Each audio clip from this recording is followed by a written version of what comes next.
What is going on, everybody, and welcome to the Simply Reliable Studios presentation for Saturday night's main event, John Cena's final match. His time is finally up, and it is our time now as we welcome and begin to reminisce about John Cena here on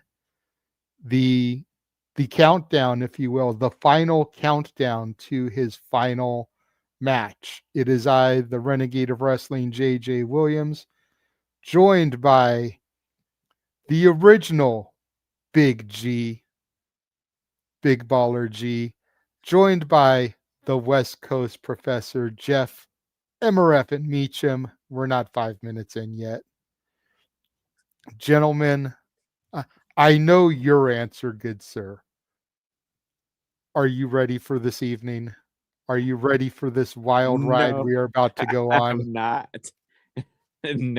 No, I am not. Well, we're going to go ahead and start with you, Big G, since you're here, and I'm going to start posting the link in the other chats. But Sounds good.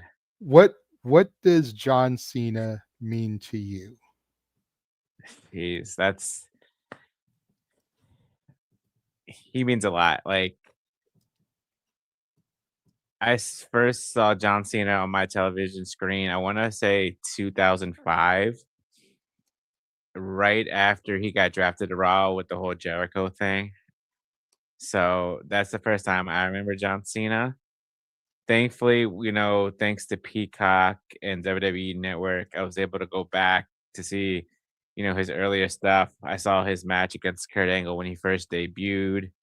I remember buying WrestleMania 20 on DVD and watching his match with Big Show, like way before Peacock and all this stuff.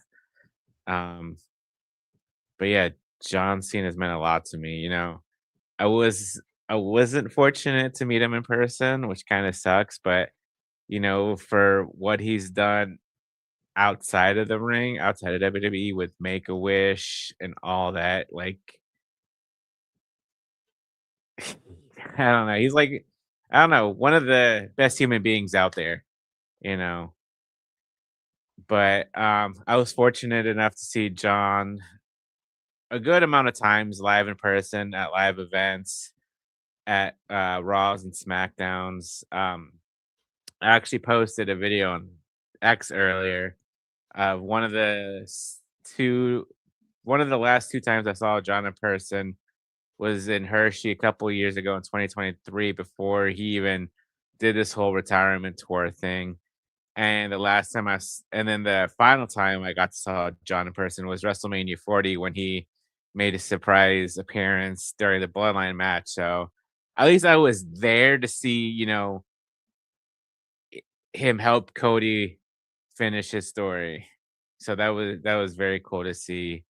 Um, in his retirement tour, I mean, he, his heel turn at Elimination Chamber was great. The heel run wasn't all that, but he did what he could do to the best of his ability, what he had.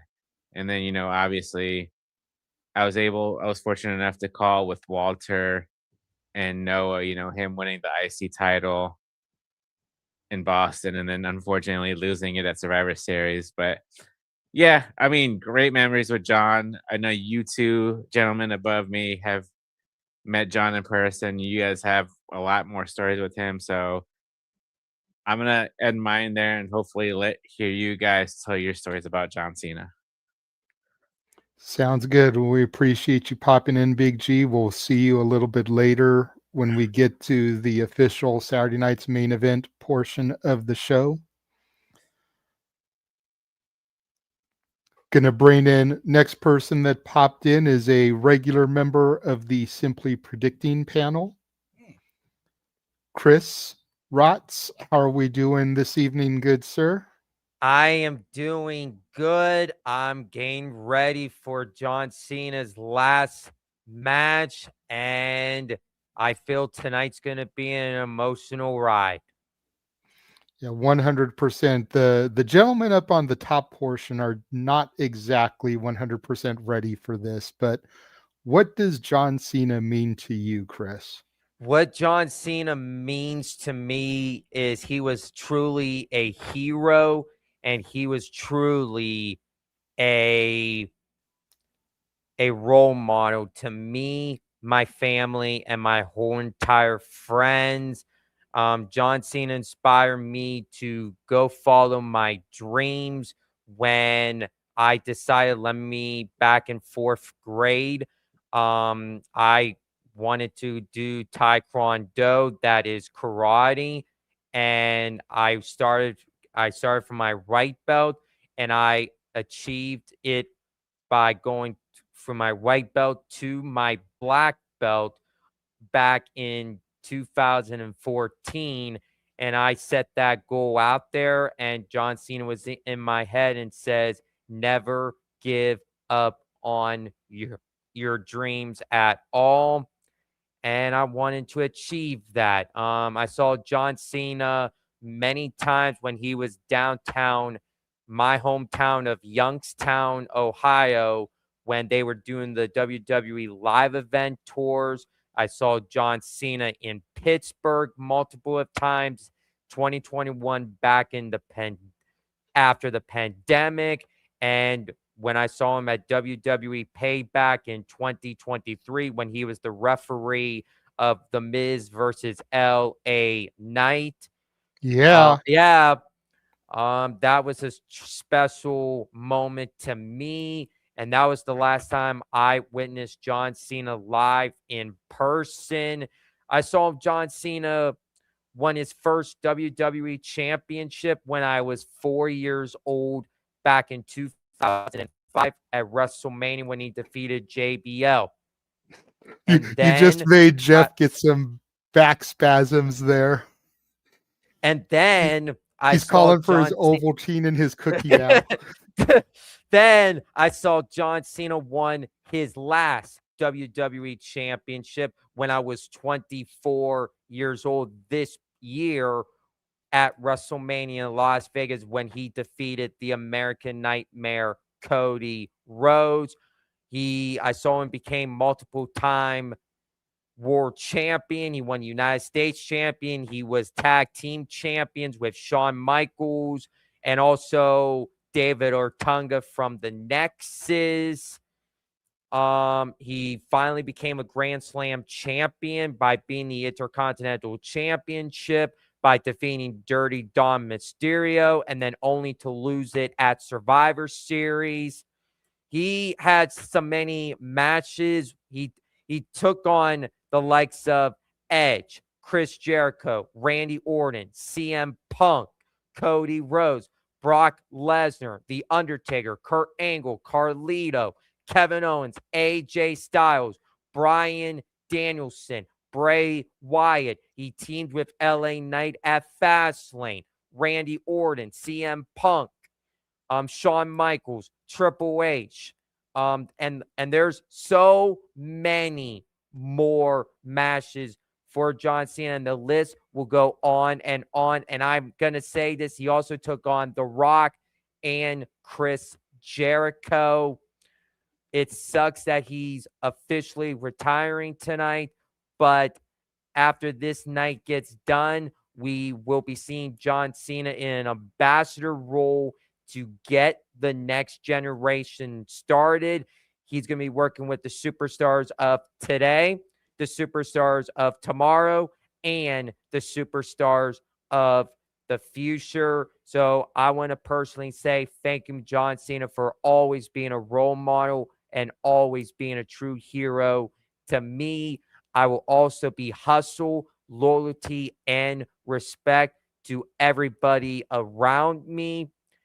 And good luck on your retirement. Go enjoy retirement with your family, your friends, and your wife. You absolutely 100% deserve it. We'll see you down the road.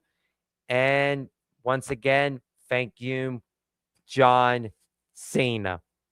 All right. Thank you very much, Chris. And enjoy the show tonight. I'm sure we will. Yes. I was going to go in order of people that popped in here, but I know that one gentleman who popped in here could be doing something here momentarily with the great Andrew Baydala. Oh, okay. So I want to go ahead and bring him in here, kind of cut the line a little bit. What is going on, Jordan? How you doing? Blair, How you leader of doing? the Wrestle Collective. I'm doing well, good sir. Thank you for having me. Thank you for having me. I appreciate you. In my audio, my level's good. I appreciate you guys. Yeah, man, you sound really good, man. So I know you tend to live more on the other side, the elite side of the fence, if Yes. you will. But Okay. John Cena is definitely someone who's left an impression on all of us, good, bad, indifferent. So I just kind of like to know, what does John Cena mean to you, good sir? You know, I said this on with Andrew on his podcast and then mine later on. And John is one of those guys where you rarely get to see his whole career, you know, at least in my generation. You know, I'm 34 years old, so I got to see John literally his first match. Well, not counting OVW, to now his final match. And so what he means to me is it's a lot, man. He means an era. You know, he was an era of wrestling.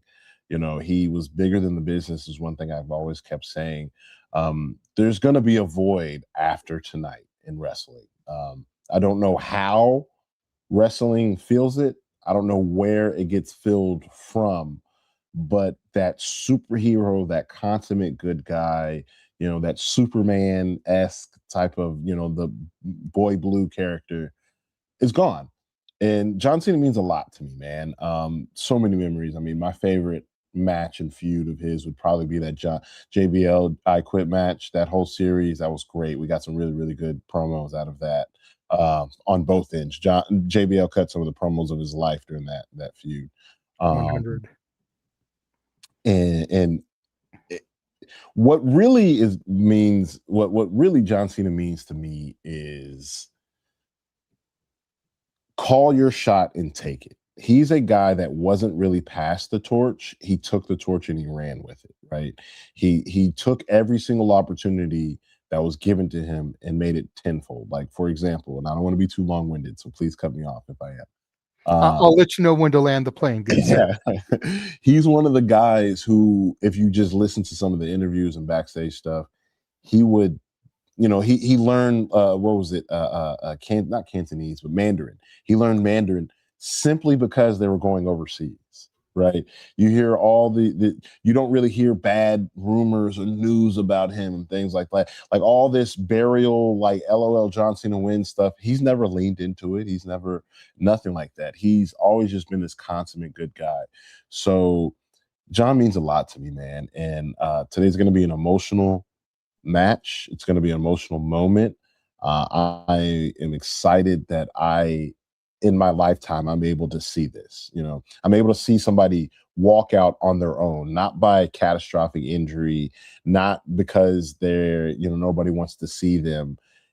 It's nice to see him walk out because he wants to walk out. So he means a lot to me, man. You know, but I do want to say, man, I'm so thankful that you guys have brought me on. This is really cool. Thank you guys so much. Yeah, no problem, man. You know, for like I have said a couple times, for us in the top row here, it's going to be super emotional. We've had the pleasure, and we don't like to toot our own horns a lot, but we've gotten the pleasure to kind of know John on a somewhat personal level throughout the years. So this means a lot to us, and this will be the second retirement match that I've been a part of this year as for WrestleMania week. You know, the first GCW we did was Sabu's final match. And little did we know with Sabu passing a few weeks later that it literally would be his last match. So, and now to be part of this here tonight, doing John Cena's final match, that's huge. You know what I mean? So I just want to thank you for taking the time to come on here. Oh no, thank you for the invite, man. I love how John Cena has transcended wrestling to do this, right? There's not too many guys that you could say will walk away right now and you'd want to do a tribute show for, right? Yeah. Maybe a few, maybe a handful, but he's definitely the number one guy to make you do this. And so, man, I'm just glad to be in this thing called wrestling, the community. It's definitely going to be emotional. Let me ask you guys though, does John be, and I know we probably know the answer, does John be the good guy and put over Gunther, or does John actually go out on top? They always say that the best way to go out is on your back looking at the lights. Yeah. And despite the fact that a lot of people have given John crap over the years for not putting over talent when he should have, I feel like those weren't always his decisions. And he's going to do the right thing here tonight and put Gunther over, even though I still am not 100% sold on Gunther as the opponent. I don't think it should be him, because now he's going to have the stigma as retiring people. He retired Goldberg. He's retiring Cena. So when it's AJ's turn to go, is it going to be Gunther? When it's Randy's turn to go, is it going to be Gunther? Like, I don't want him to have that. You're not trying to do another legend killer gimmick. Nah. Yeah. Like that was a cool gimmick when Randy did it. And I don't want to see Gunther get saddled with just a rehash. Yeah. He's better than that. Yeah, I can understand. I think somebody like a Carmelo Hayes, a Braun Breaker, and Oba Femi could have benefited way more from this match than Gunther, who's already a made man. From that promo last night, give me Oba Femi. 100. We do have other people waiting to get in here. Slick, again, thank you very much for popping in. Thank you, Go guys. do what you're going to do with Bayley, man. Yeah.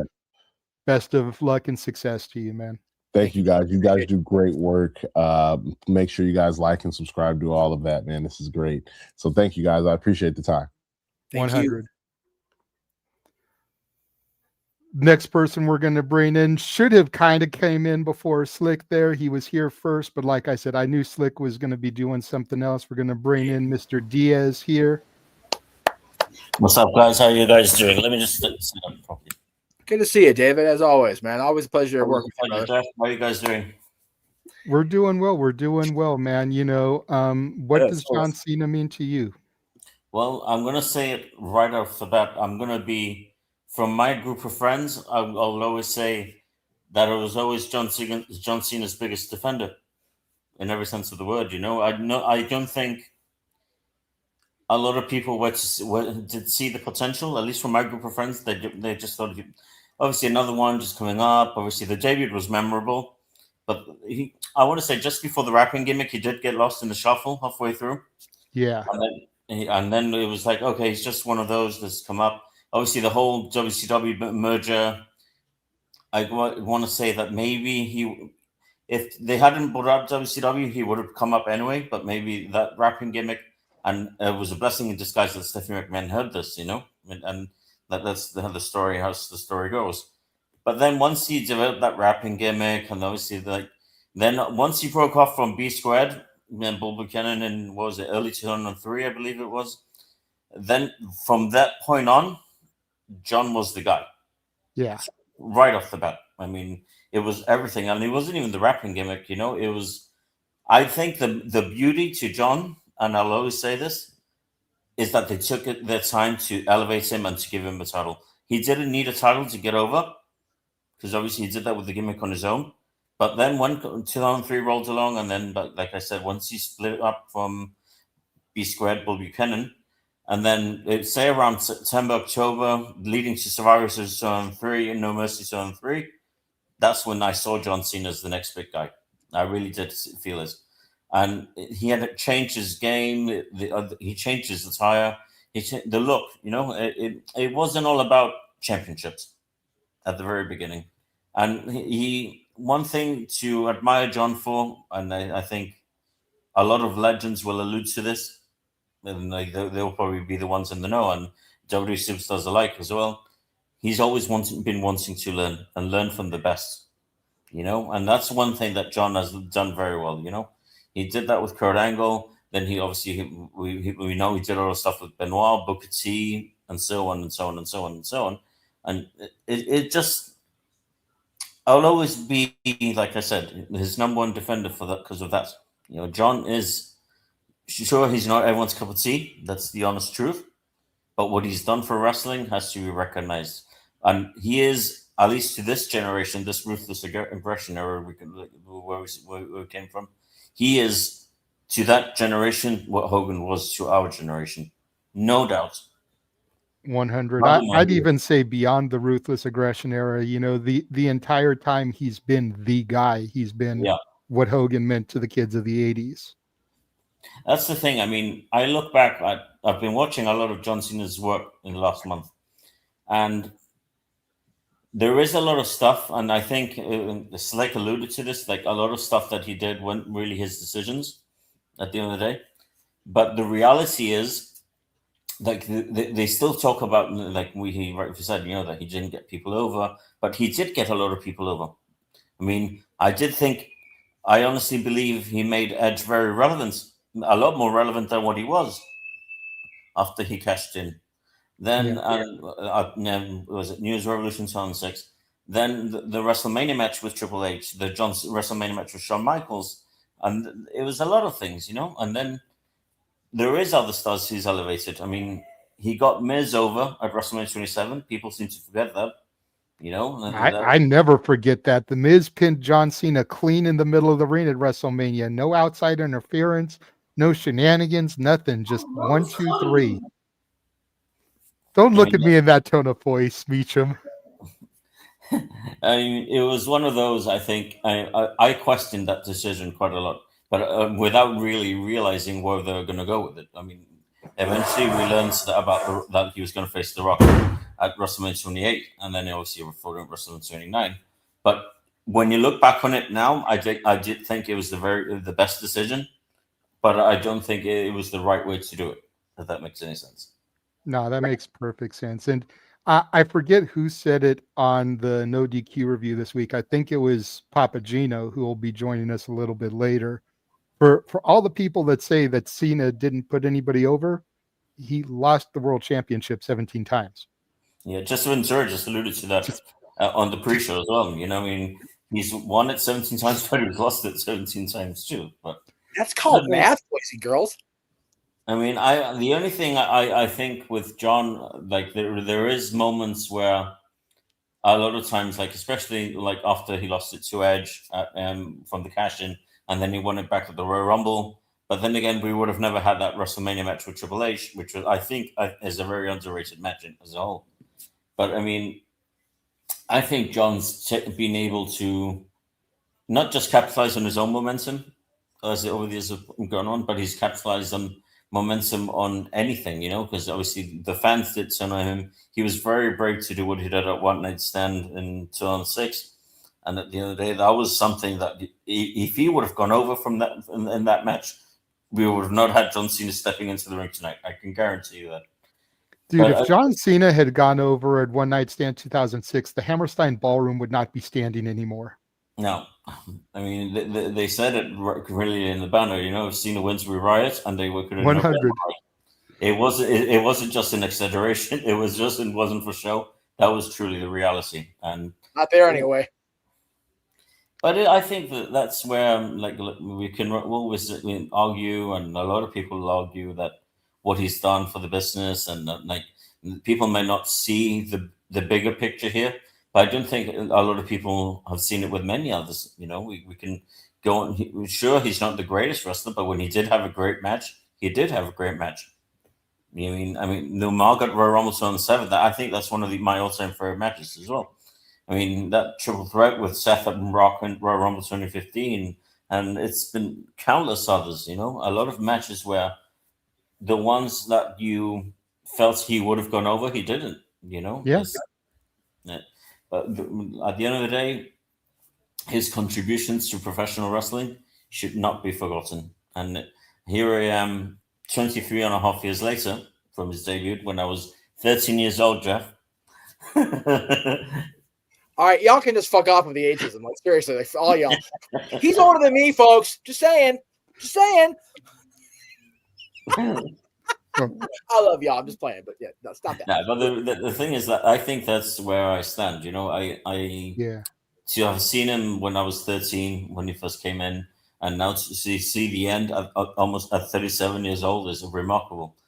And my only complaint, and this is where I think I'll be negative towards the rest of his career, to the rest of my life. I think that I would have loved to have seen a bigger Taker versus Cena match than the one that we initially got at WrestleMania. That's fair. That's fair. That's my only complaint. But the rest, thank you, John. That's all I got to say. Fair enough. Well, thank you very much, David, Thanks so for much, popping guys. in. We'll leave you guys shortly, and I can't wait to watch it. Absolutely. Well, the last person I got waiting in the green room, gotta save some of the best for last, right? I mean, we got an actual resident New Yorker in the house who could have gone to the site where the Hammerstein Ballroom used to lay had Right. Cena won that match. Yeah. Give it up for my boy DJ from Rockin' Ropes. And I'm Actually on camera. pulled over his car. He was driving, pulled over so that he could be here with us tonight. What is going on, my brother? Can you guys hear me? Am I all good? Yeah, you're good. Loud and All right. clear. Because it's all connected to the car and blah blah blah. But it's really hard to believe that we're actually here talking about this. Like John Cena's last match. Hopefully, you know, wrestlers say they retire, but do they really retire? But it feels like kind of like Kobe Bryant's last game. The giant spectacle of Kobe going on the floor to do what he does best one more time. And last time I remember, Kobe went out and dropped 60 Right. and won the game. Ridiculous. So I expect Cena to be glazed to the max because he's going to put out just as good as a match him and AJ Styles did. And that to me was the best match of his retirement tour so far. Oh, Like, without him and AJ was just leaps and it was my match of the year for the moment because it was just that good. Everything was perfect. The crowd, the environment, them being facing for the last time, and then it was basically them laying it all out. It's kind of reminded me of watching Flair and Michaels in Flair's last quote unquote retirement match, and how good that was in terms of the storytelling and the just Ric Flair being Ric Flair at his best. Same thing with Shawn Michaels. So like, it's gonna be hard to not being able to see him all the time and just have that thought in the back of your head, like, oh, when's Cena gonna come back? When Cena's gonna have this big match? Like, my biggest what if with Cena is like, what if the trilogy with him and Dwayne actually happened? Like, how big of a spectacle could have been? Like, the Undertaker one was a really good one because that is a huge letdown. But I don't know. Yeah. I think them just going one apiece just to appease themselves and their egos. Nah, go one more time, settle the rubber match, and then piss everyone off and do a draw. Then that's the question all wrestling fans are going to talk about forever. What if The Rock beat Cena? What if Cena beat The Rock? But we'll never have that. No. I still think you should do that with Cody and Roman just because everybody else having everybody do a draw, be like, just to piss off the marks. Oh, exactly, just to piss off all the marks. No oh my God. You can see Cornette putting like a 40-minute rant. No finish to one of the greatest trilogies. Like everyone would lose their mind. At DQ drive through, like, oh my God, so good. Yes, please. See, anyway. And we all know you're part of the cult of Cornette, so you'd be just eating that podcast. No, he is. I know he is. I'm here for his whole ex is corny fans, so you know. Right, exactly. Oh, it'd be so good. But I live for the crash. It's because corny. His crash outs are legendary. Oh yeah, like it's just nonstop entertainment on the crash outs. Yes. And it's just when you catch him on the crash. And the thing is too, he is also one of the smartest wrestling minds we have left in this business. Yes. Like there's very few people in the wrestling business who has the wrestling mind that Cornette has. Like him or hate him. I disagree with a lot of his takes. Like I love Bray Wyatt. He disagrees with anything Bray Wyatt. He hates Alexa Bliss. I think Alexa Bliss is a top 5 female talent of all time. Not a lot of females her height, her size can get over the way she did and have her ability in the ring. I'm sorry, she's the blueprint. She was the blueprint for a Roxanne, for all these smaller girls coming in. Yep. Alexa Bliss was that blueprint. Sorry, I couldn't get that straight out. You know what? Even as much as I hate her, I'll throw Liv in that conversation too. Yep. Alexa paved the way for her. Yep. And then Zelina finally get a decent push. We'll see how that goes now that she's actually getting that spot. So we'll see. Yeah, but you're absolutely right. Corny's takes are legendary, but we'll celebrate Cornette at a different time. Yeah. Although, sorry. No, this is about even though Cornette he was the one who discovered Cena. OVW pushed him as the prototype. It was it was the scouting of WWE, bringing Bruce Pritchard. People love or hate Bruce, but brought him out to UPW and watched Rick Bassman's prototypical boy from West Newbury, Mass, come out here and getting. Let me do it right. Jacked at the gyms out here, and there he is. So it is a cool thing to see. It's for me, it's crazy that it's gone, full circle. And the reason I'm elaborating and talking more than I was supposed to is because JJ's lost his signal. So we're gonna go ahead and keep. It's good. And I had no controls. I'm not the button, so I got nothing. So DJ is JJ number 2 for now. Right? Yeah, exactly. So I am so glad that we get to do this. I have been at what happened? Yes, we know. Thank you. So I am fortunate. I told the group this before we brought everybody in tonight. I am fortunate to be a small part of what I hope is going to be a big deal. I don't pop around a lot anymore. I'm the House of Mouse has got me on the slave driving. It is what it is. I'm doing my thing, but I am so honored that I get to, interact with you, with David, with Chris when he was here, Big G when he's part of the show. I'm overjoyed to be on the call. I get to call. I just want to say also as a side note, after taking Aaron to Disney World in Orlando, I have so much more appreciation for all of you guys and what you do to make everyone feel happy and at home. Oh, Disneyland. Yeah. I was like, Just in general, at all the parks, I feel like that's just the overall energy everywhere. And I'm like, I have so much appreciation for anyone who works there. JJ will tell you it has been a bumpy 3 years that I've been in and out of the company. But I will say in this last couple of weeks, having the opportunity to not just stay in my location, I've actually been on Main Street the last 2 weeks working crowd control during the Christmas parade. It's like, oh, gee, I get to watch the parade twice a day and help with the guest. Count my suffering, please. It's delightful. So I'm happy to be here. I purposely asked for today off. The company was gracious enough to give it to me, and I will let him take back over now that he's popped in. But I just wanted to throw it out there real quick since I knew I had to spiel a little bit while he was having his technical difficulties, if you will, baby. Got to keep the genius in going when JJ go down for the count. You know what I'm talking about? Making major motion pictures and movies and sitcoms, baby.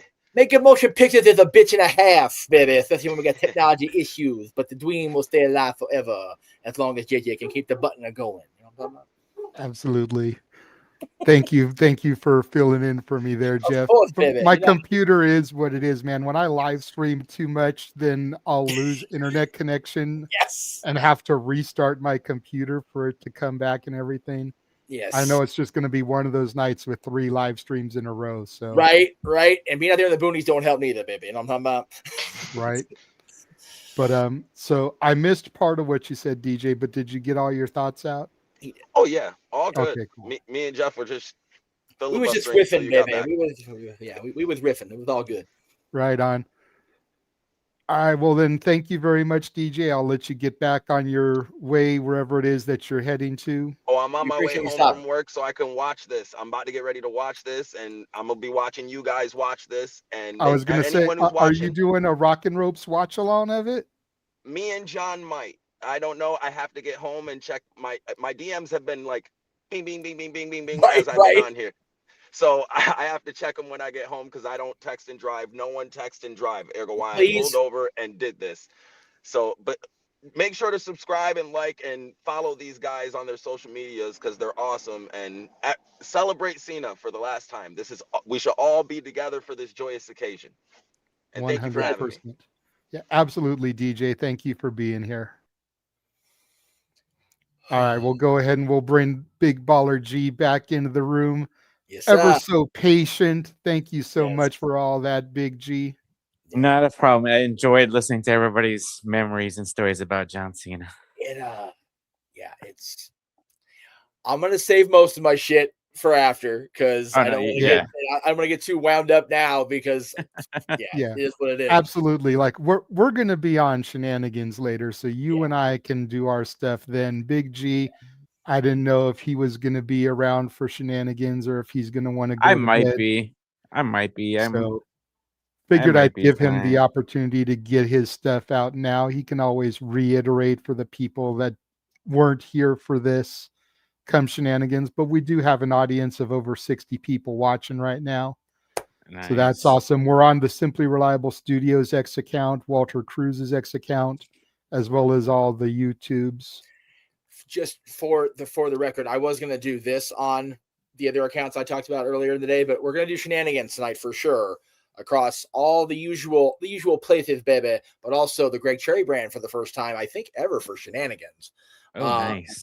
And then we'll be on the Jeff Meacham Network for the shenanigans as well, because I want everybody to be able to come to my channel and see my complete emotional breakdown about John Cena. Everybody should get to see that shit. So it's gonna be a thing coming 8 o'clock Pacific. For real. Jesus Christ. It's like people have been saying, man, it's a tough pill to swallow. Like, Yeah. I wasn't watching wrestling at the start of Hogan's career. Right. I wasn't watching wrestling at the start of Undertaker's career. I wasn't watching wrestling at the start of Shawn Michaels or Triple H's career. You know, and all these guys are people that we've seen retire and pass on. I wasn't watching wrestling at the start of Ric Flair's career. Right. Yeah. But I was watching SmackDown the night that John Cena came out and answered Kurt Angle's open challenge with ruthless aggression. You know, I had seen DVDs from Ultimate Pro Wrestling, UPW in Southern California, where the prototype cut his teeth before he even went to Ohio Valley Wrestling. Yeah. Mm-hmm. You know, and seeing some of the matches he had with guys like Samoa Joe, who paid tribute to him on Dynamite this past week. Did. That was cool. That was so fun. That was awesome. Matches with guys like the Fallen Angel Christopher Daniels, who he hit the Angel's wings in one of his matches, you know, this year as a tribute to people. Yep. You know, so Cena hasn't forgotten his UPW days. Oh no. Oh no. I love the post Frankie put out. Did you see that earlier? I think I did, yeah. Okay, yeah, let me I will briefly pontificate on the guy who is still the coolest wrestler alive. I don't give a shit what anybody says. Hey, he's the king of TNA. Even if he's no longer the coolest wrestler alive, he is, by God, the king of TNA, and I bow to the king. I am just so glad that I am still involved in podcasting and live streaming, and I can say that Frankie Kazarian is a world champion, because damn it, if anybody in our circle deserves it at this point, fuck. Anyway, so he put a few pictures up, and I'll there's two of them grappling in the ring at one point, and then there's an advertisement for New England Championship Wrestling, which, for our knowledge purposes, JJ, that was one of the stops on the 7 Levels of Hate for Colton Pierce back in the day. Friday night, April 27th, I'm going to guess 2001, because he wouldn't have been signed with WWE at that point. But it was a from California's UPW special challenge match, the prototype versus the future Frankie Kazarian. So they weren't even part of the company. They just were both UPW, and the guy that books New England Championship Wrestling, I forget his name. Forgive me out there if you're watching this. But they purposely brought both those guys in. I thought that's cool. Yeah. But Frankie said, it was my honor and privilege to be a part of the beginning of John Cena's journey in 2001. So it could have been 2001. Be it training with, wrestling against, road trips, or just becoming friends. His work ethic was always second to none. His attitude, his best asset. An incredible run. Hashtag thank you, Cena. And I think, yeah, he's got one emoji doing the fist bump. I think the other one is him either like an emoji of raising a glass or probably a cigar, knowing Frankie and Cody. Yeah, like a cheers. Yeah, and a black heart. I am so thankful that so many of the people that I love and care about got to interact with this guy that I love and care about that we're going to send off tonight. It's wrestling is often a bitch, and it's not nice to us that count it as its mistress. But nights like this, like, it's good shit, pal. Yeah, it is. Nights like this are what unite us as wrestling fans. Yep. Right. Yep. Absolutely. Again, regardless of what side of the fence that you lie on, whether you're a Fed head or a sicko or whatever, That head's good. I like it's nights like this that unite us. Because like I said when we had Jordan on here, Slick, he doesn't pay a whole lot of attention to WWE these days. He's more of an AEW diehard, but that. Right. Cena's impacted all of us in some way, shape, or form. So it's just kind of cool to get people's thoughts. And again, tune into Saturday Shenanigans after the Saturday night's main event feed, where all the regulars from the Simply Reliable Studios will give their thoughts, their memories on Cena. Favorite moments, favorite matches, favorite promos. Talk a little bit about his music career, his movies. We're going to go deep into John Cena tonight. So I'll be there. If you're the type of person that gets sick and tired of hearing people talk about the same topic, have a good evening. Yeah. But if you can ride with us knowing that this is all a salute, then welcome to the ride. Buckle in. Keep your hands, arms, feet, and legs inside the vehicle at all times. It's my job. No, I will say this for everybody that's watching. Where we're at here, we are under 20 minutes away from the start of Saturday's main event and a few hours away from Shenanigans. If you at home have never experienced Drunk Jeff, it is about to go the fuck down. Just telling you that. Listen, Shenanigans, all right? He has the Rocks tequila to salute John Cena. And hey, is there any better salute gluten-free. There? It's gluten-free, so it's healthy. There you go. Right. I have been drinking the tequila sodas lately, thanks to my my lady friend. That is her drink, tequila soda. But I have to do my own spin. It's got to be ginger ale because ginger. So I'm looking forward to it. I'm looking forward to talking about John. I'm looking forward to I'm looking forward to calling a match with Papagino. I haven't done that yet. I'm excited. I can't wait to hear you guys. And freaking I know the Dominguez will be there in our chat room. They can pop in, of course. I am looking forward to showing both of them, mainly the brother sibling, if we're being honest, that it's okay to love John Cena, even if it only is for one day. It's okay. It's okay to be a fan of Cena. I give so much shit for it, though. Anyway, yeah, it is going to be fun. That's what this night should be. It should be fun. Exactly. And the whole card looks good too. Not going to lie. Yeah, let's go ahead and start talking about this. We've spent 40 minutes glazing John. Oh, jeez. And like we should, if we're being real, because it's his night. Well, hold on. Before we get to that, you want to talk about glazing? Apparently the next person I'm gonna bring on screen is kind of mad that there wasn't a John Cena Cleveland T-shirt. But like I put in the No DQ chat, hey, if there was a John Cena T-shirt for the Browns, it would just been a porta potty. Yeah, and then when you say that, this motherfucker starts posting, "Hey, you got $100, work with it." Like, hey, can we focus on tonight and not be drooling over the divas? Can we do it for a night? Hi. Hello, Mansfield. Hi, Mansfield. How are you this evening? Hi, Jeff. What Hi, does JJ. John Cena mean Sorry, to you? I also just got my dinner. My sister That's just okay. handed me dinner, so That's awesome. what's happening when you were. So I get on your ass. Let me say this about the Cleveland shirt. I don't know. Did you watch his interview with Chris Van Vliet? Not yet. Who are you talking to? I know the whole 200 dates thing, really. which Okay. I know about that, but that's also unrealistic with their current schedule. So that's how I was going to say. Oh. I give a fuck about the Browns schedule. Fuck the NFL tonight. Like, seriously, that's tomorrow. Tomorrow's Sunday. There is in the works. I'm not sure how many of them were made because I don't know. I know how many there were. I just don't know what cities are all included. John planned ahead. There are shirts from the cities that they could have possibly gone to, may have gone to. And there is discussion, and apparently it's going to happen. There's going to be a release of those shirts. And there were 17 of them. The cities they did not hit. So there's literally going to be a t-shirt line of the never seen 17. Oh, good. So, until that shit's released, don't bitch. Yes, sir. Thank you. Hi, That- hi, that- Jeff. So real quick, again, good man field.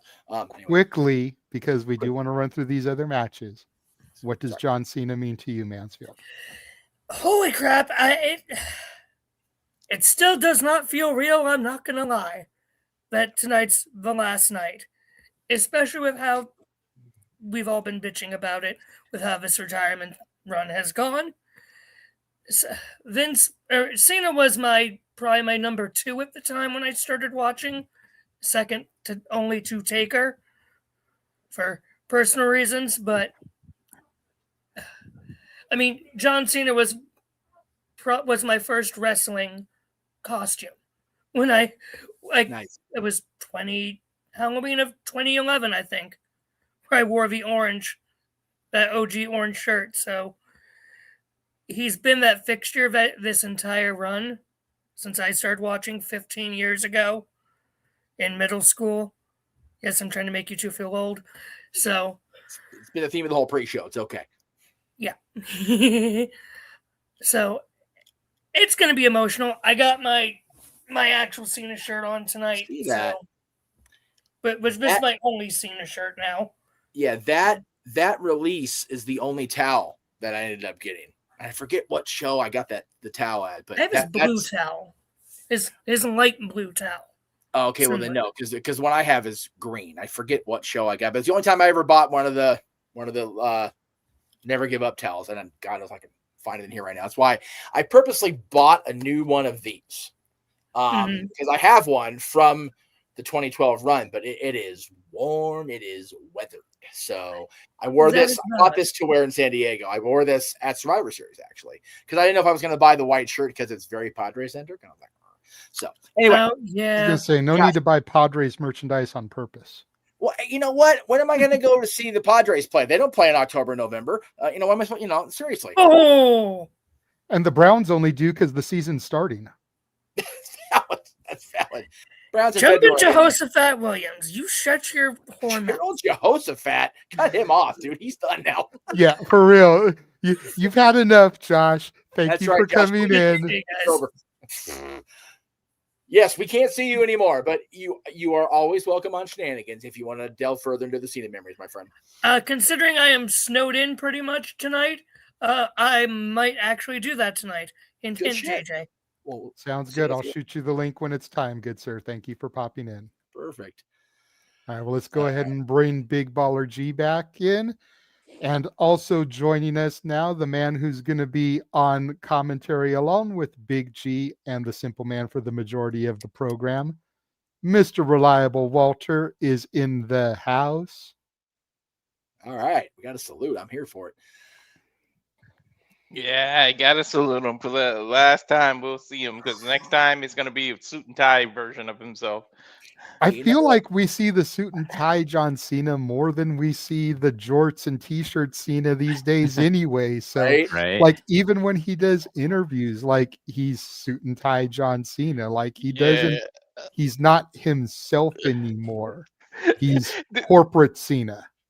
Didn't he show up on the Tonight Show? One of them as Peacemaker, like a full, uniform, like a full costume. On Jimmy Fallon. He does it with Fallon all the time.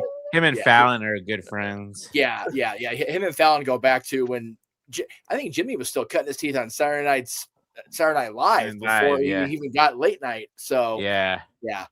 That's how long John Cena's been around. Jimmy Fallon was still on Saturday Night Live only at the time. Yeah. So John's been around for a minute, but yeah, there are other matches. JJ alluded to it. Yes, man, let's get to some of those. Yeah, let's run these down real quick. I am so glad, Jay, that if you believe the interviews, and I tend to believe John's interviews, that he helped cultivate this card. This match alone, it's like, man, we've got the WWE champion versus NXT champion. That's awesome. Yeah. And I'm a little bit sad that Oba got the belt back, because I would have liked to seen Cody versus Ricky. Right? Yeah. Like knowing the history of absolute Ricky Starks and Cody Rhodes. Yes. And the fact that Ricky was there when Cody won the title while he still worked for the other company. Right. And in some people's mind, that's what put him on the bench and not get used until his contract expired. Maybe. For Cody and Ricky to have a match on a show this big, Would have been cool. call me petty, but it would have been the ultimate FU to TK. Yeah. Like, seriously, like that two good friends Yes. having a match of graps on Cena's final event, period. Right. Yeah. I wish it could have been that, because there's no reason Oba shouldn't go in here and Hulk smash Cody Rhodes. Right. Right. But I Yeah. don't think that's going to happen. No, and that would have been amazing on so many levels. We are all very high on Ricky Saints in this room. You know, I high on him going back to the NWA days when I should have had him for an interview, and then, you know, TK grabbed him. Goddamn him. But I think almost like the fact that it would have been an FU to AEW is probably why it didn't happen. They probably wanted to focus on, okay, this is John's last night. Let's not run up the petty meter too far today. I agree. I feel like that's the only reason they did it, to just not mess with his last night. Like if it was still like a month away from his last night, they would have did that shit. Oh no, for real, yeah. And you know, I've been the one in this room that is, you know, from the very beginning, Oba Femi's a bad motherfucker. I don't think he's gonna get to do that tonight because he's facing Cody. Yeah. I mean, that promo he cut yesterday, though, he was like, That was good. Yeah. But see, the thing is, Cody's is so hard focused on Drew right now that he might just let Oba slip by. That's what I'm thinking is going to happen. I don't see it happening. I see this being, to make a current analogy, I see this being Kyle Fletcher versus Speedball. I don't see Drew interfering at all, but I just see Cody's mind being so on Drew right now that he's not going to focus on Oba. I disagree. I think Drew does interfere. That way, Drew's part of this last night, and we keep building toward the future, which is what John wants to do. Yeah. Okay. Well, and if you watched the tribute video to Cena, they cut to Drew a few times in the crowd, and he didn't want any part of it until he finally buckled and gave in. Yeah. So Drew being involved here would be a great, you know, way to circle back to that. Yeah. Continuity is key there. I like that. Yeah. All right. The one where I feel like the NXT talent could get the dub is this one. Ruca and Bayley. Yep. Oh. Yeah. Unless they further the Zarya angle, which I'm hoping now that they've kissed and made up, that's way back on the back burner. Yes. But unless they want to further that tonight and have Zarya cost Soul, I could see Soul getting the dub here against Bayley, because granted, I've only recently started tuning back in consistently because of my location change and work schedule. But last I knew, Bayley's been going through this huge conflict in her brain about what she wants to be. Is she hugger? Is she role model? Is she a good guy? Is she a bad guy? She's been hearing Randy's voices in her head. Yes. So Soul being able to manipulate and capitalize on that makes sense. Yeah. Yeah.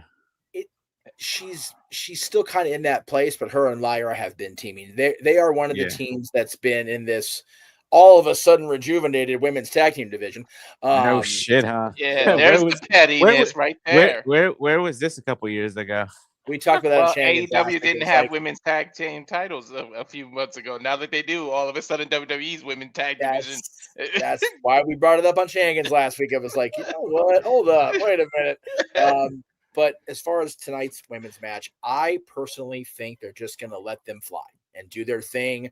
Bayley has been arguably a pet project in WWE for so long, and she, like Cena, came up in the California Indies. So, you know, Davina Rose, baby. Marquez liked my post, by the way. Thank you, David. If you're watching, I know you're not because you don't watch wrestling on purpose. If you can help it, can't imagine why. Right. But yeah, I'm looking forward to it. I think I'm just gonna turn these girls loose, let them go, and I'm here for it either way. Whichever one wins, I prefer Soul, but I'm good either way. It's gonna be a solid women's match. the other match, JJ. Oh my God. Yeah. The Rock ain't the only one that snatches souls. That's all I'll say. This is the match that I think should open the show because AJ Styles and Dragon Lee versus Javon Evans and Leon Slater. And does anybody out there remember when this TNA partnership with WWE began and the Renegade told people how good this was going to be and that it was going to be more than just NXT? And people are like, well, I got to believe it to see it. And Jordan Grace and Joe Hendry in the Royal Rumble don't count. Well, then we got Joe Hendry at WrestleMania. Yep. Yeah. And now we're getting Leon Slater on Saturday night's main event. Yeah. So kindly, could you all shut the fuck up now? Kiss Or both our asses, or 'cause you know, we hey, both were on JJ, this. tie into the season. I need to see it to believe it. Seeing is believing. Believing is seeing, mucker feathers. Oh my God, you I actually got can't the wait Santa for Claus card. I can't he wait for did. this because I'm Oh my telling you God. right now, my dream. This is gonna lead to AJ Styles being on that live TNA when they go Yep. over versus Slater for the X Division 100%. title. 100%. This is my storyline. Okay. And Carlos Silva, you might actually be watching. You might actually take some notes. I love Carlos. So I'm going to feed this to you, Mr. Silva. Yes. And you can find me at my socials for that. It doesn't even have to be a paycheck. Just give me a couple of free tickets next time you come to town. That's all I'm asking. Dude, for Rebellion. Okay. Rebellion. AJ Styles pins Leon Slater tonight. Okay, so now AJ is pinned the X Division champion. Yes. We go to the premiere of Impact on AMC. AJ Styles versus Leon Slater. Okay. AJ Styles defeats Leon Slater for the X Division championship. Oh. Hold on, because there's a final step to this. All right. AJ Styles takes the X Division championship, activates option C. What? AJ Styles versus Frankie Kazarian for the World Championship. You sinister, but I'm here for it. Then here's the Leon only thing, though. gets his one-on-one match with AJ that he wants so bad. Yeah. Frankie gets a final match with AJ before he retires. Okay. Everybody gets what they want. And option C can be executed at a TNA pay-per-view, or AJ can hold it and execute it at WrestleMania. Oh my God, dude. Jesus. And then you've got the TNA World Heavyweight Championship being defended on WrestleMania. And while you sit there, contemplate that, perhaps have to leave camera to change your drawers. Right. Let's go ahead and bring in our lead commentator for the evening. Yes. The simple man, Noah Foster. How are you doing, my friend? Long time no see. Yeah, Have you pumped a 2-liter of Mountain Dew into your veins so you can keep going this evening? I always got enough Mountain Dew to go around and oxygen my lungs, but it's still called for professional wrestling and incredible moments like this. So I would say yes, but yeah, it's good to see y'all once again. We go from Cardiff, Wales to our nation's capital, Washington, D.C., to the finale of a 23-year career in the man known as John Cena, as we look towards the future and so much more. At literally the top of the hour, I got literally 25 seconds left on my Peacock counter, and I'm looking very forward to calling this with BG Walter and seeing you two do the finale justice in what is now our main event, straight from the man's mouth himself. Well, hopefully we do you proud, good sir. I have no counter on my Peacock. It just says coverage will begin shortly, so we'll make sure everybody gets synchronized here with the then, now, forever, like we always do. And then we will depart and pop in during the commercial breaks. Yes. But we won't interfere with you guys and the call and whatnot. Let me say this, JJ, about your theory.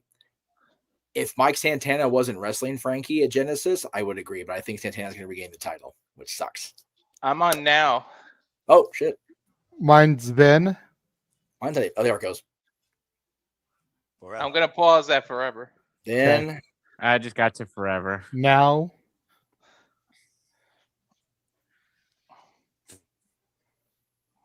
And this together. Yep, always. Forever. I love Peacock streaming services. And I'm at together. And together. There we go. Together now.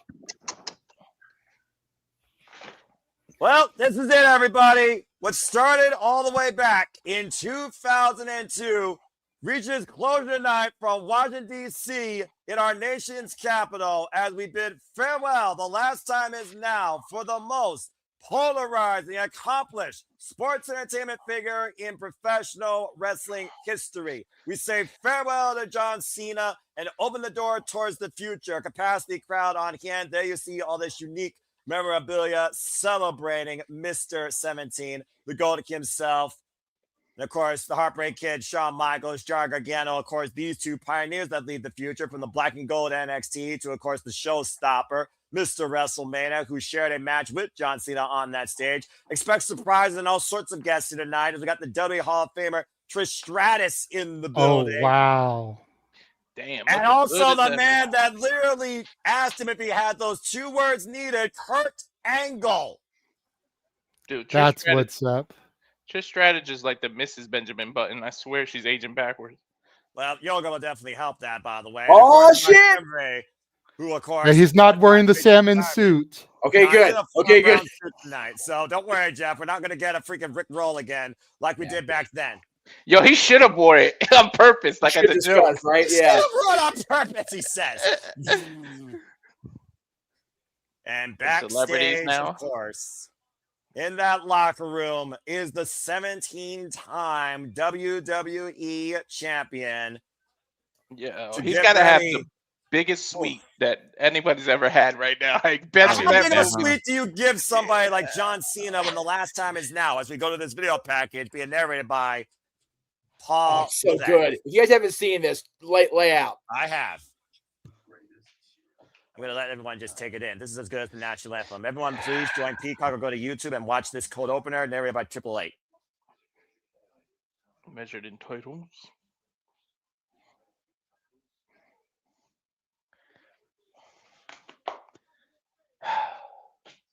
It's to the point my dog wants to see his final match. What are you doing in here? Let's get at him.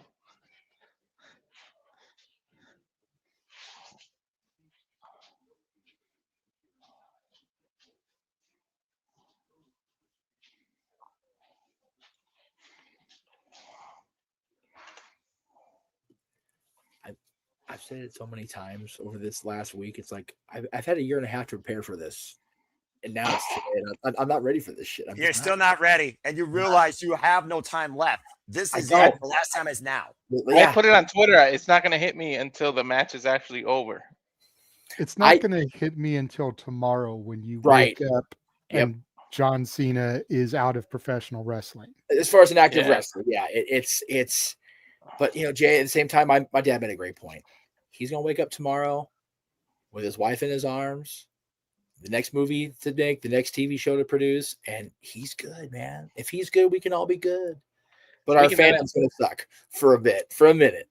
Speaking of that, he's making so much money on movies that's the reason I really, really believe him when he says he's gonna retire, because there's no amount of money to intrigue him to come back with the freaking movies that he makes. It's I was already working with Aaron, and I had JJ and I kind of dipped our toes in the sand of working together at this point. I was convinced Shawn Michaels was going to be that guy that when he said it, he meant it. And even he says, you know, he kind of doesn't really count the tag match in Saudi, but oh man, big pyro. I believe John will hold to it because I know John and his integrity, and he's a man of his word, if nothing else. Man, Noah? I feel bad for Kurt, man. His career really hurt him. Look how he could barely walk, all those broken necks.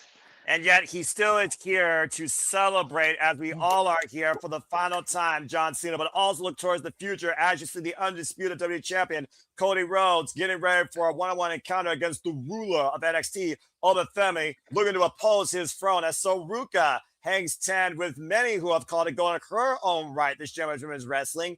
Bayley, for the first time ever, 2 generations of NXT, as we also have Leon Slater and Javon Evans team up to take on the WWE World Tag Team Champions, AJ Styles and Dragon Lee, in what is sure to be a one-of-a-kind night, as the Ring General Gunther looks to truly be John Cena's undoing, and make sure he does the one thing he says he will never do, and that is give up. Seeing a TNA championship belt in the lead into a WWE Saturday Night's Main Event is just fucking great. As is this. They just kind of ruined the celebration because Gunther just walked by a bunch of balloons and shit. You know, that's the end. Maybe. Speaking of the end, here's to the beginning, because again, for this woman standing aside Joe Tessitore, John Cena, you would have never seen come to light. Stephanie McMahon. Yeah.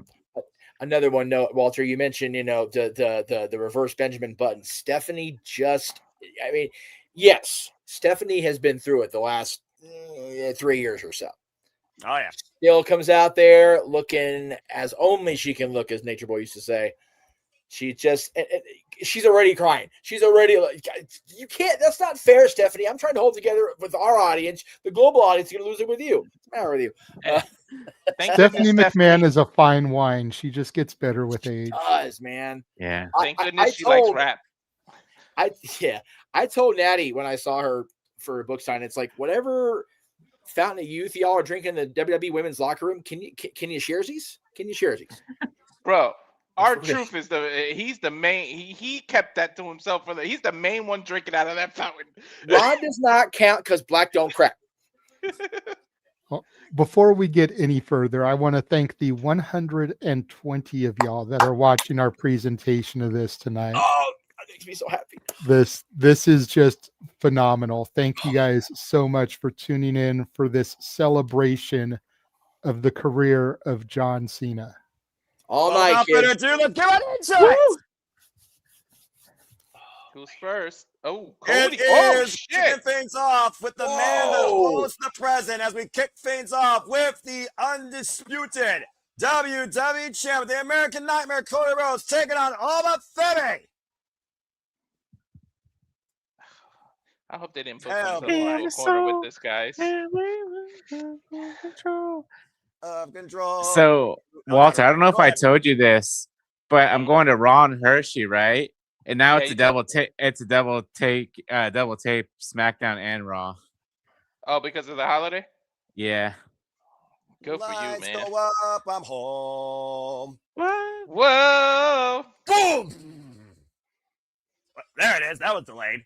Yeah, that was more delayed than us. But again, everybody, indeed, we are here to celebrate the man that has been the leader of generations of sports entertainers and has been on your television screen in and out of the ring for 23 years, as we will not see him once again after tonight. This is John Cena's last match. John Cena for the last time. Hello, everybody. Noah Foster, the big baller himself, and no DQ, the OBG1, Big Baller G, and of course, Walter Cruz. We are super reliable with the baller here tonight with you. Thank you all for tuning in. Please like, subscribe, comment, tell a friend. You want to dictate the conversation, super chat, PayPal, as simple as that. Again, figure that everybody that's been tuning in here so far, of course. Gino, you know I was not going to miss this for the world, my friend. Shout out to every one of you, of course, watching on, whether continually or for the first time ever. Nathan Banks, Gino, Matt, Matthew, Christopher Ross, figured everybody that, of course, was part of the pre-show. Pyro! And, of course, shout out to Walter's family as well that have been contributors as well, also in the chat, including Emmanuel here. So, again, everybody, I hope that you enjoy this look into the future as we celebrate what has been for the last 23 years, the present forged in the past. We saw Stephanie McMahon, of course, who was the catalyst to John Cena, while the American Dream, Dusty Rhodes, was the bringer of the American Nightmare, who finally came home during WrestleMania 38 to build his kingdom. And, of course, the voice of John Cena's career, Michael Cole at ringside, along with Wade Barrett. It's going to be an emotional night for all of us here, for sure. Yeah. Michael Cole had posted a nice tribute video to John Cena earlier on X. Yeah, Gordon Soley being the voice of the history of the career of the American Dream, Dusty Rhodes, good old J.R. Jim Ross, the voice of Stone Cold Steve Austin, and Michael Cole has been the soundtrack of the GOAT himself and will call his final match as Cody Rhodes, the Kingdom Bearer, the captain, QB1, literally the face of WWE, takes on this new Forge anomaly for the first time ever, Oba Femi. This is really the present versus the future right now. Yeah. Seriously. What happens when 310 pounds, 6'4". What happens when a ruler meets a king? Time to find out. Mm-hmm. They fight for a crown. The crowd is behind Obafemi. They are. So wouldn't that mean if he pins him, he gets a WWE? He got claimed to get a WWE title match. Well, You would assume. theoretically, I would say yes at this point, Big Yeah. G, because at the end of the day, we are seeing the NXT champion representing the future, much to Walter's point. Of course, Obafemi regained this title at Deadline, beating Ricky Saints, and successfully retained it this past Tuesday against Javen Evans, now a two-time NXT champion. And Obafemi, in his young career, a guy brought in by the Next in Line program with a background in shot put, if you want to believe it, folks. He's only been pinned 3 times. Yeah. It's kind of Oof. reminds me of Gunther when he first debuted in WWE. He could be the next Gunther. I'm about to say, this great college athlete that broke out in the NXT Breakout 20 program last year in January, beat Dragon Lee for his first title, the NXT North American Championship, held it for 273 days before ascending last year at Deadline to seize the NXT Championship this year in January, held it for 263 days, now in his second run. I cannot wait. Oh my God. This is the biggest test in Obafemi's rising career that many people have already built him to be a WrestleMania main eventer. Correct. Obafemi literally saying to Cody Rhodes yesterday on SmackDown during that face-to-face, while Cody may have Drew McIntyre on the mind, you need to worry about me. I am here. I am now. Exactly. Yo, guys, Cody's not a small dude, and look at them face-to-face. Look at this. The tell the tape, of course, tells a better story here than what we could tell you about you seeing it in the ring. Of course, size advantage goes to Obafemi. Strength department still yet to be determined. Stiff corner attack here in the early going. Again, Emotional Man has been a WWE Undisputed Champion now twice, and being John Cena for his second run on SummerSlam. Of course, y'all can watch that match in full on WWE Right Now YouTube channel. Of course, we've seen Cody Rhodes overcome anomalies before. Let's not forget, he's the last man to beat Brock Lesnar. Yeah. I just hope they don't ruin it with like Darth State or the Masked Man interfering. No, I think this It's being Saturday. Exactly. And with this being Saturday and Night's main event, they'll focus more on, like you said, Noah, the integrity and at the storylines. No, it's about to say, this night is about celebrating a career while looking forward towards the future. Johnson has said on Chris Lee podcast itself, he wants this night to show the future of WWE. He wants to be about the exhibitions. That's why we're here for these matches tonight. And Obafemi literally clutching the throat of the undisputed WWE champion ahead of the uppercut, hoisting up Cody and planting him with a vicious backbreaker over the knee. Shout out to the Great White Sheamus with that type of backbreaker. Good grief. Right. And just teeing off against Cody Rhodes here in the corner. Obafemi, by the way, grew up much like Cody as a fan of this business. It was CM matches at the age of 6 with Triple H and Undertaker that encouraged Obafemi to pursue this idea of becoming a WWE superstar one day. Yeah, Obafemi, by the way, 6'6", 310 pounds. Jeez. And you do gotta wonder though, is Cody fully focused on Obafemi, or is his mind still occupied on Drew McIntyre? That's what I was mentioning on the pre-show, Noah. Like thinking, you know, Cody's so focused on Drew right now that he could possibly overlook Obafemi. I don't know how you overlook someone that huge, but yeah, I know what you mean. His focus won't be on the same. Yeah. Obafemi from the WWE champion across the ring. Go ahead, Walter. I didn't know Cody cosplayed as a dart because he just literally lawn darted his ass half across the ring. I want to just tell you right now, Cody Rhodes is 6'1", 220 pounds. That is Ooh. a 90-pound differential. Oh, couldn't get in front of the power slam. Again, unable to lift up the ruler of Femi against Bays, but Femi lifts Cody with ease. Was looking for the cover there. Now a cover, hook on the far leg. It's a 2 count. What would a win mean for Oba Femi over Cody Rhodes, Big G? Yeah, for me personally, it would mean that like the company has faith in Oba Femi as, like you said, a future main eventer, a future WrestleMania headliner. It means you better pay attention to NXT, damn it. Yeah. There is some good in this NXT, believe it or not, to those that have pretty much tried to follow with a beaded eye its very scattered history since losing its one true identity. And up and around with one arm. Are you kidding me? Bam. Sidewalk slam. Backbreaker. Is he going to do a backbreaker or a sidewalk slam? Oh, That's a backbreaker. Now the cover, hook on the far leg, and a 2 count. Oba's been dominating Cody so far. Easily manhandling the undisputed WWE champion. And I do mean easily. Yeah. I agree with Papa Gino. Shout out to Papa Gino here, call us in the chat, and subscribe today or he'll whack you. It's as simple as that. I just got a weird feeling that I don't know. What you got? No, Walter. What do you mean? Go ahead. Try and confess it. What is your feeling here? I feel like Ricky Saints is going to ruin the match. Well, I mean, the jury is out. We all picked Ricky Saints to face Cody due to that long-term history. There is no history with Cody and Oba Femi. Oba Femi has no prior wrestling experience before NXT, as he just got driven short of first in the ring pose. Now Cody looking to create an opportunity here for a comeback, throwing himself against the ruler. Oba Femi staggers still on his feet, though. And so far, Oba Femi, one shot coming, a power slam. And now Cody Rhodes look to build some momentum, as we've seen in his illustrious entire career when you watched him in New Japan, Ring of Honor, Impact Wrestling, Independent. Ooh, Cody Cutter. Cody Cutter! Did he just pin the roll of NXT? Kick out too. Yo, he got all that Cody Cutter too. Like, he got it all. Look at the replay. Perfectly executed Cody Cutter, quick into the cover. Oba Femi still very much alive in this bout. He didn't give him a second to break. You know, sometimes you hesitate between the cover. He jumped right on the cover. Was looking for another one. Oba Femi able to scout him, though. Now both men, and Oba sends the outside.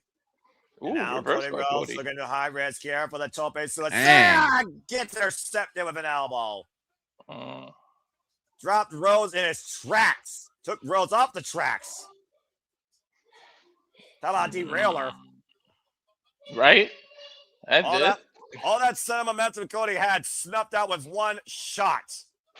Bro, right in the uppercut, right in the jaw with that uppercut. Whoop. A low bridge, though. Oba Femi, though, was able to catch himself to get to his feet. Now Cody Rhodes looking to go over Bro once again. But the top makes the Cena wiping over out of the entranceway. Absolute boldness by the American Nightmare, proving again why he has always claimed himself to be undeniable from undesirable. But Oba, oh God, plants him at spine buster. Cover Peppers with the far leg. Take out by Cody at 2. Yo, Oba is like, he's like, you thinking about Drew, huh? It's like, now you're about to think about me, motherfucker.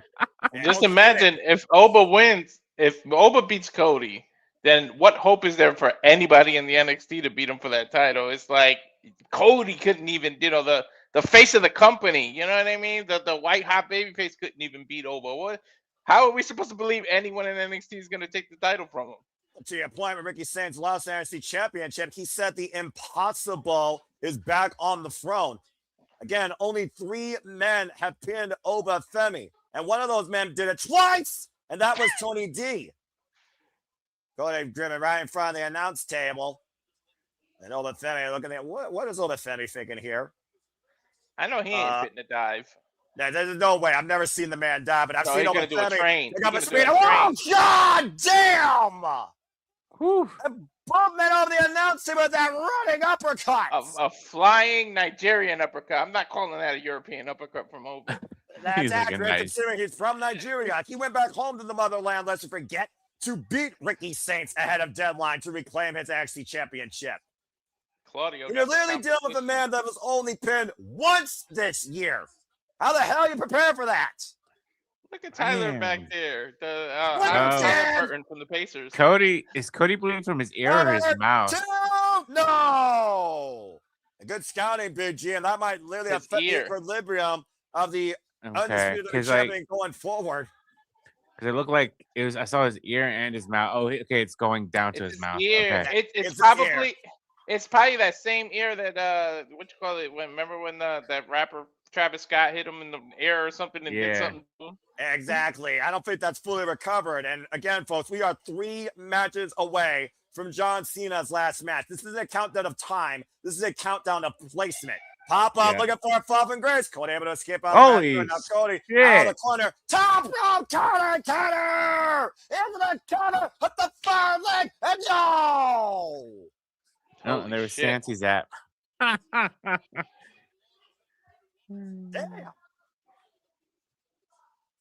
How about the somebody's coming. Rhodes going Somebody's coming. What? Somebody's coming. Ah, What damn. Oh, God. Oh, come on. Oh, I told you. Fuck on. I told you it was going to be one or the other. I said it was going to be Drew or Ricky. Oh, what the hell? This is not a time for your ego to come into play because you can't win if your career depended on it. You fucking Wait. We could get the tease shit. of Oba versus Drew. Well, how bad did Oba want this one-on-one win? Does Oba realize that Drew screwed him? Yo, give me this. Screw that. These two? I think Drew McIntyre picked a fight that even he can't win. Oh! Yeah! But Femi showing Drew McIntyre down on his keister. Dude, the ref ain't around either. And Bam! Cody Rhodes cutter out on Drew. Cutter! And Oba got the hell out of the way. Yeah, well, Oba's not done yet. Looking to send this guy back and packing with a vicious choke slam. Yo, that's a hell of a way to make Oba look big. He even took Drew out. That The match damn is still going McIntyre on, though. doing a one-of-a-kind exhibition, foreshadowing the future here in the present. Well, either way, I would consider this being a disqualification or no contest. No contest, which is exactly what I originally predicted. Isn't it, Noah? I think on your light prediction thoughts, I think that is what you said. I knew they were going to go with no contest. It's just kind of, there's 154 people watching, There's 15,000 people saying restart the match, and I would agree, but we still have a lot to come, unfortunately and fortunately. Either way, in the meantime, Cody Rhodes just learned what it means to deal with Oba Femi. There's your future and present, folks. Dude, he got a hell of a bleeding match. ear and everything. Shit. Was it the uppercut that did it? It was either that running uppercut that forced Cody Rhodes over that Telemite jacked the tooth, or he literally jacked him in the side of the head, in the ear, with the point of his elbow. Either way, bleeded and battered, Cody Rhodes and Oba Femi stand holding that together at Saturday night's main event. And of course, the bad blood with Cody Rhodes and Drew McIntyre will probably transcend into the new year ahead of the Royal Rumble in Saudi Arabia. Still, mutual respect shown champion to champion. Hell of a first-time exhibition that you can hope gets a follow-up in the future. If we get Drew and Cody one more time, he's going to lose all credibility if he doesn't win the title. Especially, Cody's got to go away for a while next year to promote Street Fighter. You got to have Drew win, or I'm never going to take Drew serious again. You might as well release him. Seriously, there's no way you get 0-4 when you get title shots against Cody.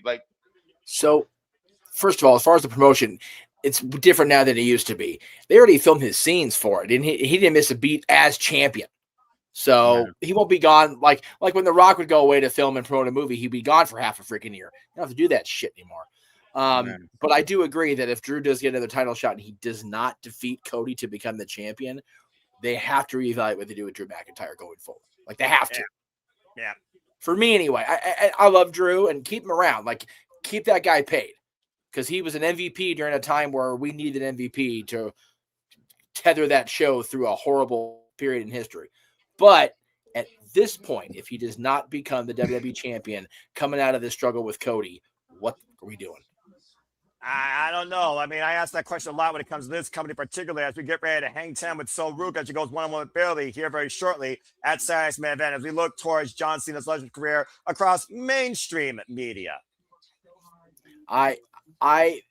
There has arguably, at least for me, there is nobody that has transitioned better into the public media and still remained with the company as often as John Cena. Yes, he's been very, very part-time the last couple years, but he stuck around while doing all this mainstream stuff a lot longer than the man he gave him shit for on that, Dwayne Johnson, and certainly more than Hogan. Hogan would go away and film a movie and then come back. I don't think Hulk ever really got that I have fully transitioned into I am a movie star. I am a TV personality. I am whatever. Hulk Hogan will always be Hulk Hogan, the wrestler. You know, Dwayne Johnson is, in my opinion, beyond wrestling at this point. He'll still come back because he loves to be here, but it's one of those he's not ever going to come fully back around to being just a WWE person. I think John Cena, with the retirement now, will be able to transition out of it, but I think he's already wow. Okay. Here he surpassed Hogan on that front. And I dare say he surpassed Dwayne as far as being able to balance the two. Well, considering John Cena had at least one match his entire illustrious career every year up to this point, but since he really went part-time since, let's call it beyond 2016, this is the most matches he's had in a single year. Again, he literally matched this year out perfectly, plans change or not. 18 promos, 18 matches, and match number 18 is tonight when he faces the ring general Gunther. So I would definitely agree with you on that ballot. And a guy that wants to be good at almost anything versus being just good at everything, but being dedicated so long to one thing, that has to be respected, commendable, and it has to be understood. And the only way you understand that is if you look at the man's resume. If you believe what came out of his mouth, he said he wanted 300 plus dates. I really feel like they were like, if we're going to make this special, we can't risk you getting injured. And that's why they was like, yo, map it out this way so that you have the least of chance of getting hurt while you're on this run. Yeah. And this has been planning I would have years. I would have at least done 52 dates. That way you could have used him once a week. Yep. Yeah. And whether it was Raw or a PLE, you know, if there's a PLE that week, then don't use him for the go home Raw, or maybe eat the week before the go home Raw so you could get the go home and the PLE that week. Yeah. But 52 dates, that way you get one appearance per week. I wholeheartedly agree with that. I also, I love that once they decided, okay, we're doing whatever it was, 30, 32, 36, whatever it was. 36. That when the movie people, when Peacemaker was like, okay, we still need you here, he was willing to come out of pocket for the insurance part of it in case shit went sideways. That is the dedication of John Cena. And, you know, JJ and I can attest to this better than the rest of the room because of conversations that maybe we shouldn't have been a part of. The dedication is always there. John refused to ever half-ass anything professionally or in his personal life, which is why a lot of shit went sideways when we first were talking with John. Not surprised. John is never partially anything. He is all in or he is not. And I'm not trying to make any AEW reference. Fuck off if you're going to say that in comments. It's just John goes full steam ahead or he stops the ship. And I love that. After got a commercial break, fuck television. I hate that shit. Well, anyway, thank you for that. But if you've noticed, Noah, and I noticed this, and I was going to point it out, with this being on Peacock, I think we're going to get matches in their entirety and then commercials in between matches because it's not on NBC, so we don't have to do those gratuitous mid-match interruptions. Yeah. All right. We'll see so far if it keeps with that formula. So far, the 1-for-1 still doesn't change the fact. Fuck corporate America. Fuck television. But anyway, I do respect got bills Jeff's to pay, attention you as know. well. Yeah, you know, The last Peacock one didn't even do commercials at all. I think it was me and JJ that called it. We freaking loved the pay. We were like, yo, there's like no commercial. And you know, if WWE's going to shill stuff, well, so will I. The tonight's episode of Jeff Meacham's part of it's going to be brought to you by Terramana later on. Just saying. You're going to be dealing with this after the call or during the call. Good luck, JJ. I Yeah, know. That's a rock Look, spotting I- on I- Cena's I last am- match. I have done live streams with Drunk Jeff before. I have done taped programming with Drunk Jeff before. I shit. know how to handle Drunk Jeff. Okay, fair Hey, enough. we've seen Drunk Jeff and Drunk Frank meet him on our stream live at the same time. That's accurate. We, That's we accurate. have had Drunk Jeff and Drunk Frankie Kazarian at the same Yes. time. Okay. That's also accurate. Yes. Oh And my and, gosh. and, You and know. Drunk Jeff appeared far too often on the Jericho Cruise pre-tape stuff. The, At least the that King of environment- TNA before he Okay. officially ascended the throne and Noah had to eat crow. It took long. Yes. Didn't it? Yeah, Took- yeah. How's Couldn't do that it from reign town. going for you there, Noah Foster, the king? Hey, you know what? We love Deonna Purrazzo. She's the first pure champion. Awesome for her. But long may Frankie fucking reign, baby. So how are you gonna feel if he loses it to Mike Santana at Genesis? We talked about this on the pre-show because JJ had this big elaborate scenario for the X Division Championship and whatnot, and I said he's probably gonna lose to Santana at Genesis, and I'll be upset as his friend. But you know, much like this, where I see Kurt Angle and think about all the history and AJ Styles, all the history, Frankie got to be the world champion, and I'm good. That's all you want. You just wanted to see the moment versus Alonso. Exactly, motherfucker Fair earned enough. it, man. Well, I mean, Dude, I hope they go all out for Cena. Like, I feel like Kurt Angle should be the ring announcer for that match. You should have like AJ as one of the commentators. Like, you should Well, just you change could. You everything. know what, for the though? ring. This is great. What they're doing. This is fine. Like I'm good with doing it just like this, where they're having everybody from get there. mainstream media to the WWE superstars that have been impacted on John Cena's career, including who he called his wrestling soulmate, CM Punk. I love how they showed a photo of the promo John was cutting on GM Stephanie, but they're not going to air that video. That's for damn Oh sure. no! Oh no! That's a Look little at bit Punk. too much for nowadays. Did you see the tears in Punk's eyes? Yes, I did. Yep. Yes, Yep. man, Can we get over this asshole Punk stigma that floats around? Some folks can, but some folks never evolve, JJ, unfortunately. Dude, somebody's Phil finger is going painting something. through Look it at this this. year, man. You know, he's back home. He's with the company again. And AJ's back, and then Larry passed last week, and it's so And it looks like people are still thinking John Cena's Stop got a making large him mic whine. set up for fans to say thank you, as they've been doing Yep. during all of his dates. Again, look at these accolades: 5-time I United love States champion, 1-time Intercontinental, 4-time tag team, 2-time Royal Rumble winner, and this will be John Cena's 726th televised match after debuting 8,570 days ago on July 27, 2002. Jim. Or June, Let's excuse me. not forget Mr. Money in the Bank as well. That's not up there. Well, No, it's considering not. I'm about to say botching their part, but maybe they couldn't fit in that graphic, but it still counts despite the fact he didn't cash in. He cashed in to give the match. And of course, we all saw he was the first, not only the first babyface might add to win Money in the Bank, the first Money in the Bank that I can remember that failed. And only he could have been the first to do that because he's so great at everything else. They were like, hey, What? let's make you the first to fail too. But as JJ will attest to, it was one of the greatest Cena to fuck faces ever, and that was solely for us at the Casa. He did that Yeah, face on purpose for us. Okay, fair enough. Again, I the love moments that you two have shared go above Hell and yeah, beyond dude. whatever WWE can show on that graphic. Tyrese Then he Halliburton, broke- man, that God, I hope for the Pacers that guy pays off. There you go. Look at that, Las Vegas. God damn, I can't believe that I was rest my 14 years case. ago. I rest my Did case, he- Your Honor. Didn't he smack Big Show in the head with that case? Yeah, he sure did. Chuck And- Zito, and just- Chuck Zito's there, right on. And just for frame of reference, like we don't love beating this in, that was the night of the pipe bomb. Yep. The Well, original CM Punk WWE pipe bomb. Yes. 2011. I wonder now 2011 because 2025. before we remove us from the screen, I wonder now, since they showed Chuck Zito wearing the ring with the name of the current president, if we're actually going to see that guy now. 'Cause that's been rumored for weeks. Time We'll will see. tell, but gentlemen, we're going to turn this match over to you. Have Thank fun, you boys. so much. I don't Yeah, like yeah, the yeah. dude, and I'm not political, but No, it there's actually Trish. would make sense if they show him. Like, it would be one time I don't mind because he does have to do with WWE. Bayley and Trish hugging it out. There's only lost one time here in her illustrious career, of course.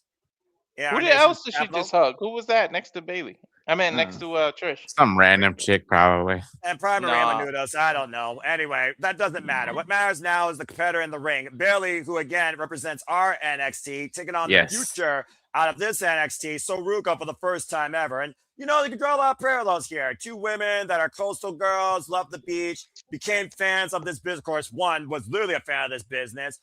So Ruca became a fan by merit based on, of course, the technique that she found here. Of course, this athlete also brought to us out of the Next in Line program with a background in gymnastics.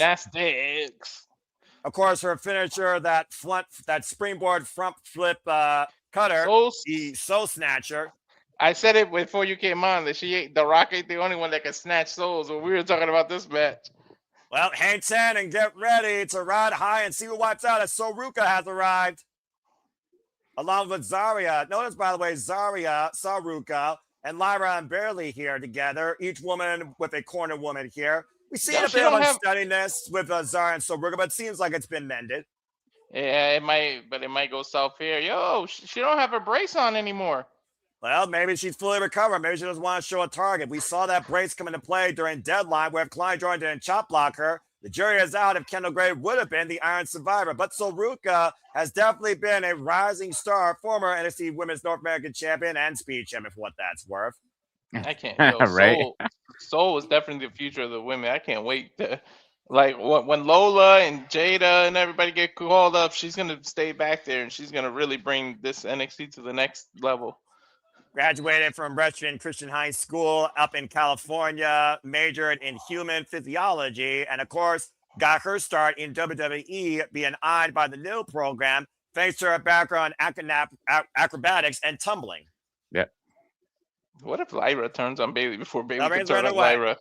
Well, I mean, Bayley's had this sense of identity crisis for a little bit on Raw, but it looks like she's finally got her head on straight, and she's going to need it here, where many have called Bayley to be a locker room leader, and Asuka has been very vocal about Bayley, not just taking status quo. Step up and speak out and demand what you deserve. Mm-hmm. Speaking of NXT, it was Asuka, of course, who defeated Bayley for the NXT Women's Championship to go on to be the undefeated Empress of Tomorrow. Yeah. A lot takeover. Davina Rose, of course, with much more wrestling experience than Ruca, cover prior to her career in WWE. It's one of those fans that we saw earlier, though. Neither of these women right now going in with a championship, but at the end of the day, it is still the present versus the future. Nice escape there by Ruca. Look at little Bailey's subtle shout out to Cena on an armband that says "Never give up" on one side. I'm pretty sure that's not going to be the only person we see with that competing here tonight. No. Bayley, who of course never gave up on her dream of becoming a WWE superstar while being mocked and ridiculed about it. Oh, damn. A cartwheel handstand, a moonsault, grabbing Bayley's head. Nice takeover there by Ruca. And like the one person on NXT who has impressed me in the women's division has been Ruca. Well, you know, Ruca has also been very close to claiming the NXT Women's Championship. Not to mention, she is one of the most recent competitors to snatch the soul of Jessie Jane, who currently holds the NXT Women's title. I constantly watch. As Women's Champion next year.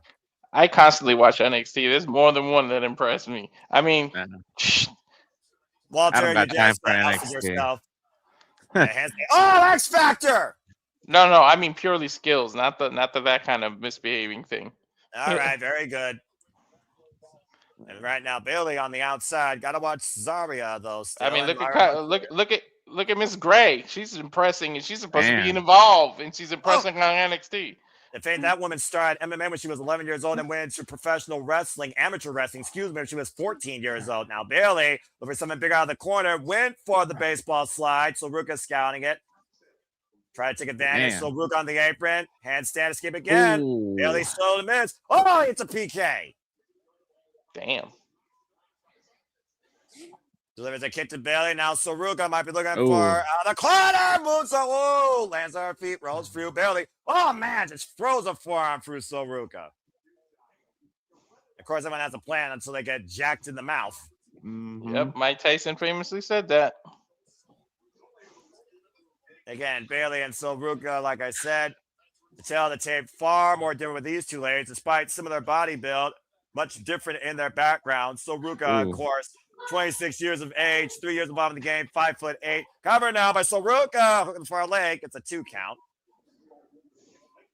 And of course, Bayley, former women's money in the bank winner, cover, back press the far leg, 2 count. SmackDown, Raw, and Tag Team Women's Champion. Done it all here in WWE. Oh, express kick.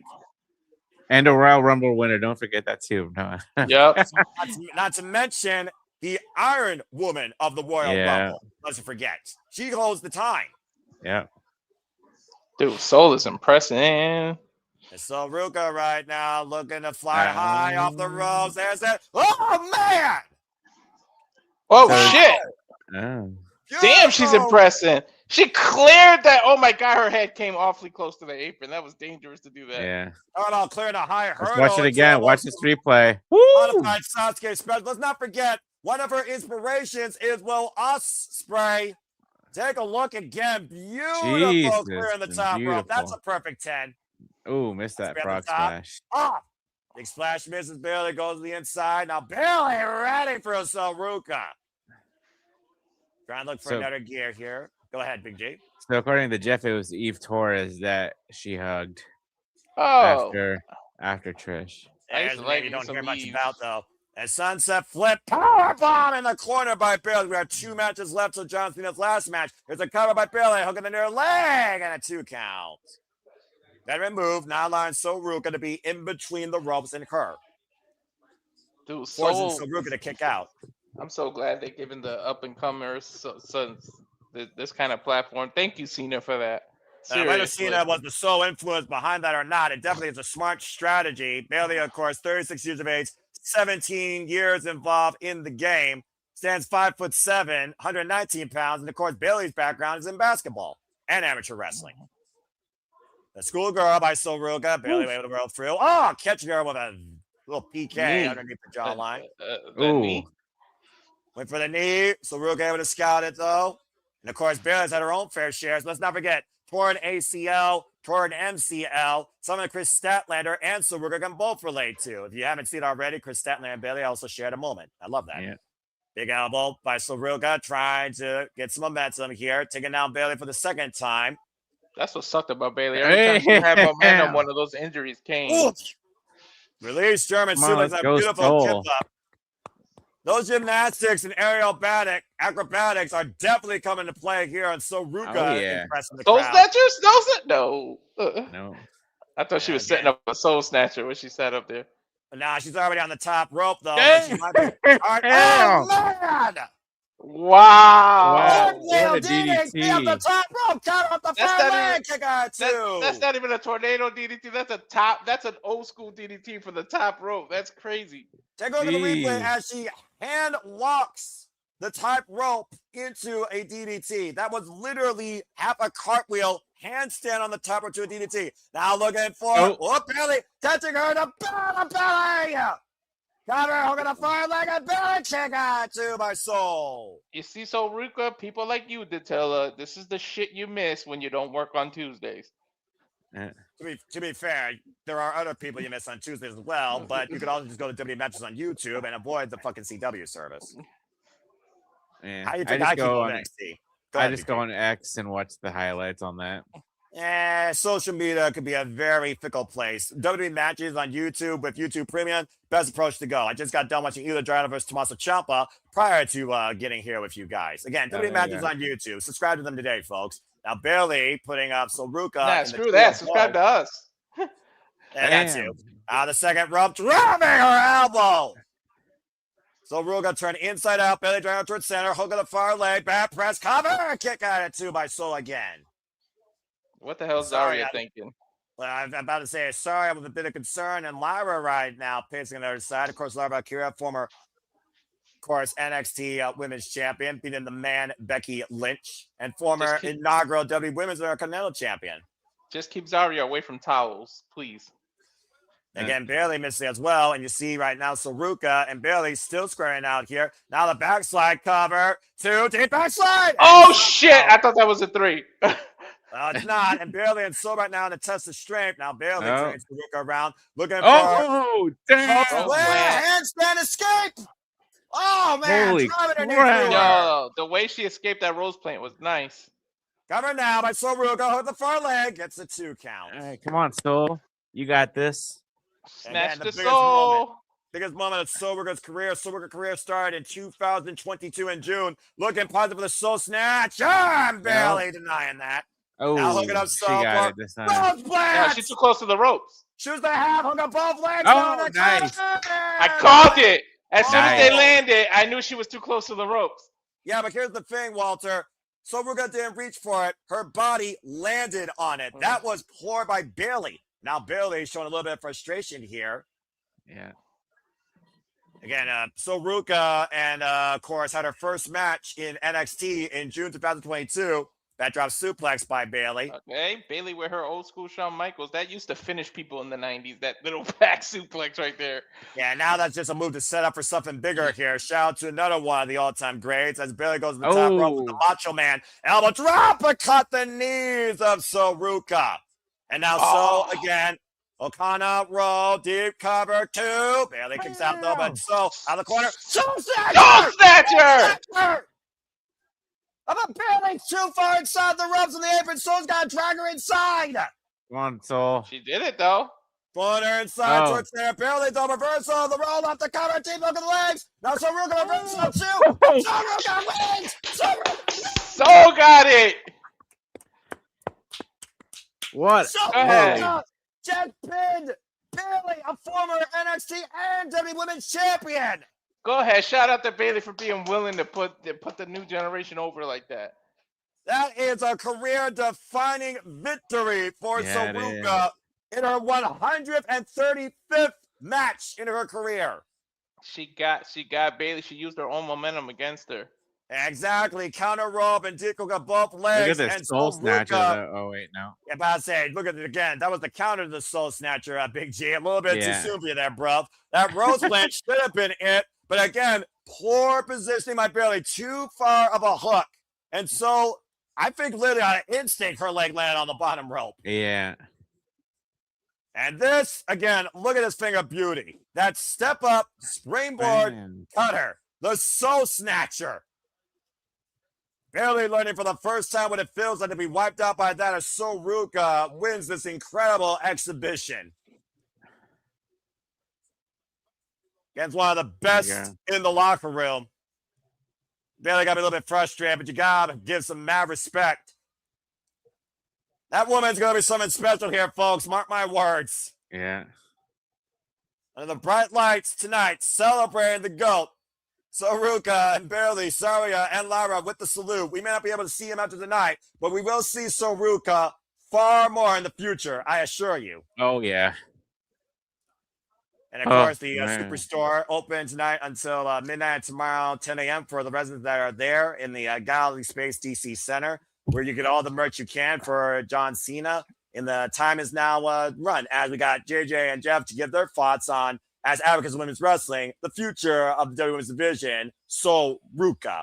So with that being said, I will now turn the floor over to these two gentlemen. And since Jeff started up last time, let's start with JJ, considering if there's any NXT that's going to be represented here tonight and owned by such, it's going to be by this man where this is in NXT. JJ, speak. That's my fucking NXT, guys. Like, that's for right. real, representing. I'm not going to lie. That shit almost brought a tear to my eye. But really quickly here, before me and Jeff get too in depth, it's funny that you mentioned advocates of women's wrestling, because we do have somebody that popped in. They were going to be here part of the pre-show, but they were hosting their own space. Want to take a moment, bring in, I think you'll get a kick out of this name, Noah, the advocate of Enochiism, representing the Wrestle Collective. What's going on? Hey, what up, JJ? How you doing, man? I'm doing well, good sir. I appreciate you popping in here. Oh yeah, I'm sorry I'm late, man. Hey, better I'm late still to the at work, party so. than never, good sir. Yeah, this fool who's supposed to cover for me is like 3.5 hours late. So Jesus, I guess. that's what I'm saying. I'm like, if you're only going to show up for 2.5 hours, I'm like, just stay home. Right? Yeah, seriously. Right. Well, like what the hell, man? I want to thank you for popping in very quickly, sir, so I can let you get back to work. just go ahead and tell the people what John Cena means to you, good sir. Well, I mean, to be fair, like I didn't really grow up watching John Cena. I'm a little bit older. And when he Right. was on top of the business, I wasn't watching wrestling. I stopped watching wrestling from like 2002 to like 2015. Yeah, so I have gone back and watched some of like his best matches though, and like I think he is he's a good worker, man. You know, like I really like that match he had with AJ Styles, and then the one with what was the big Samoan's name? Umaga. Umaga, thank you. Yeah. Oh man, I was thinking of William Regal. Umaga. Umaga. Jesus Christ. Let me know that Regal. Matt Adler was not the only one to screw up WWE names. Continue. Yeah, right. Not just him. Well, but It's Adam me is too. a whole But yeah, like obviously anytime somebody has you know, like a career like that has spanned that long, I think that that's something worth celebrating, you know. So I'm very happy for him. I'm happy that, you know, at least for some of it, he got to go out on his own terms. So, you know, like that's always a good thing. That's so rare in the business, you know. Yes. Like a lot of times retirement is forced on you. So like it is nice that he got to kind of like, you know, go out and have like a big celebration of him and his career, you know. Yeah, That's a I mean, beautiful a lot way of to look. times wrestlers have their final match and they don't know they're having their final match. At least John was able to Exactly. say, hey, I'm gonna do this many shows. This is gonna be the date of my final match. Let's celebrate it. Let's count down to it. Let's have a blast. Let's party. Again, 3 years in advance. This was planned for. Yeah, man. A lot of retirements coming up, you know, like we already had some retirements this year. Apparently there's a bunch coming next year too. Yeah. Yep. Tanahashi, the next one that we know Bro, about. and then- don't even bring it up. I don't want to cry yet. I'm trying Right, to Fair enough. Well, I'm Noah saving and some of myself. our I'm saving crew are gonna- myself for January 4th. You better. Noah and some of our crew My- are gonna my be doing virginal watch along to tears. that, so you know. So Yeah. I'm just saying that's the next one that we know is coming up, and then there's also a heavy rumor that SummerSlam will be Brock Lesnar's finale. Mhm. Like, for whatever people think about Brock Lesnar, you know, he was the #1 draft pick out of Cena's class. Yeah. So for him to finally be hanging it up too, you know, that's going to be a moment, and he's doing it in Minneapolis, his hometown, Yeah. supposedly. So you know, I mean, you know, like all of the sort of, you know, like the lawsuit stuff and all that stuff aside, like he is like a really transformer, especially if you're like an MMA fan, you know what I mean? Like, 'cause that's like for me with Brock Lesnar, that was like the first time he popped up on my radar. Because when I wasn't watching pro wrestling, I was like really big into MMA. And Right. so like, and seeing like how like just him even being there, like changed the sport and like made it, you know, like so mainstream that now it's like, you know, like one of like the big four sports, you know, to like watch in the United States. It's just like, yeah, it'll be like I said, it'll be a bitter pill, obviously, you know, like you don't like talking about him much online because a lot of times, like, you know, not just wrestling fans, but fans of all media, you know, like they have a hard time separating art from artist. yeah, You know, Yeah. and it's like, oh, like just because I think somebody was creative or good at what they did doesn't mean that I'm saying like, oh, they're like a good person. You know what I mean? So it's a tougher one. At least John Cena doesn't really have that either. You know what I mean? Like it seems like No, John. he's been generally beloved by, you know, like the people, you know, obviously, JJ, you've seen me in the spaces. I've been on my campaign of Goldberg better than Cena, you know. For the last week. This guy did a Cena versus Nick Gage space the Oh, other night just because he wanted to be a troll. I wasn't being a Wow. troll. I think that match would be awesome. And so what had happened was my friend Kalal, him and some other guy I didn't know were booking out, like they were rebooking Cena's retirement run. Oh, jeez. And I was like, oh, you should have him wrestle Nick Gage. Yeah. You know? I was like, that would be awesome. And like, you know, like WWE, they have some sort of loose affiliation with GCW now. You know, obviously I know Nick Gage is in like rehab at the moment, so you couldn't do it like right now. But I'm saying like, you know, 6 months ago, like, why not? You know, like, well, I want to see John Cena take a light tube spot. Come on. That'd be cool. Like doing the pizza cutter bit. Just Bro, as long as come we on. don't go to a Domino's commercial, right there, cookie-cutter spot, let's learn from the elite company's mistake. Just saying. Please, Yeah, let's no, not. bro. They're WWE. They'll get Domino's in on it. They'll be like Domino's, true. like this is the. Done.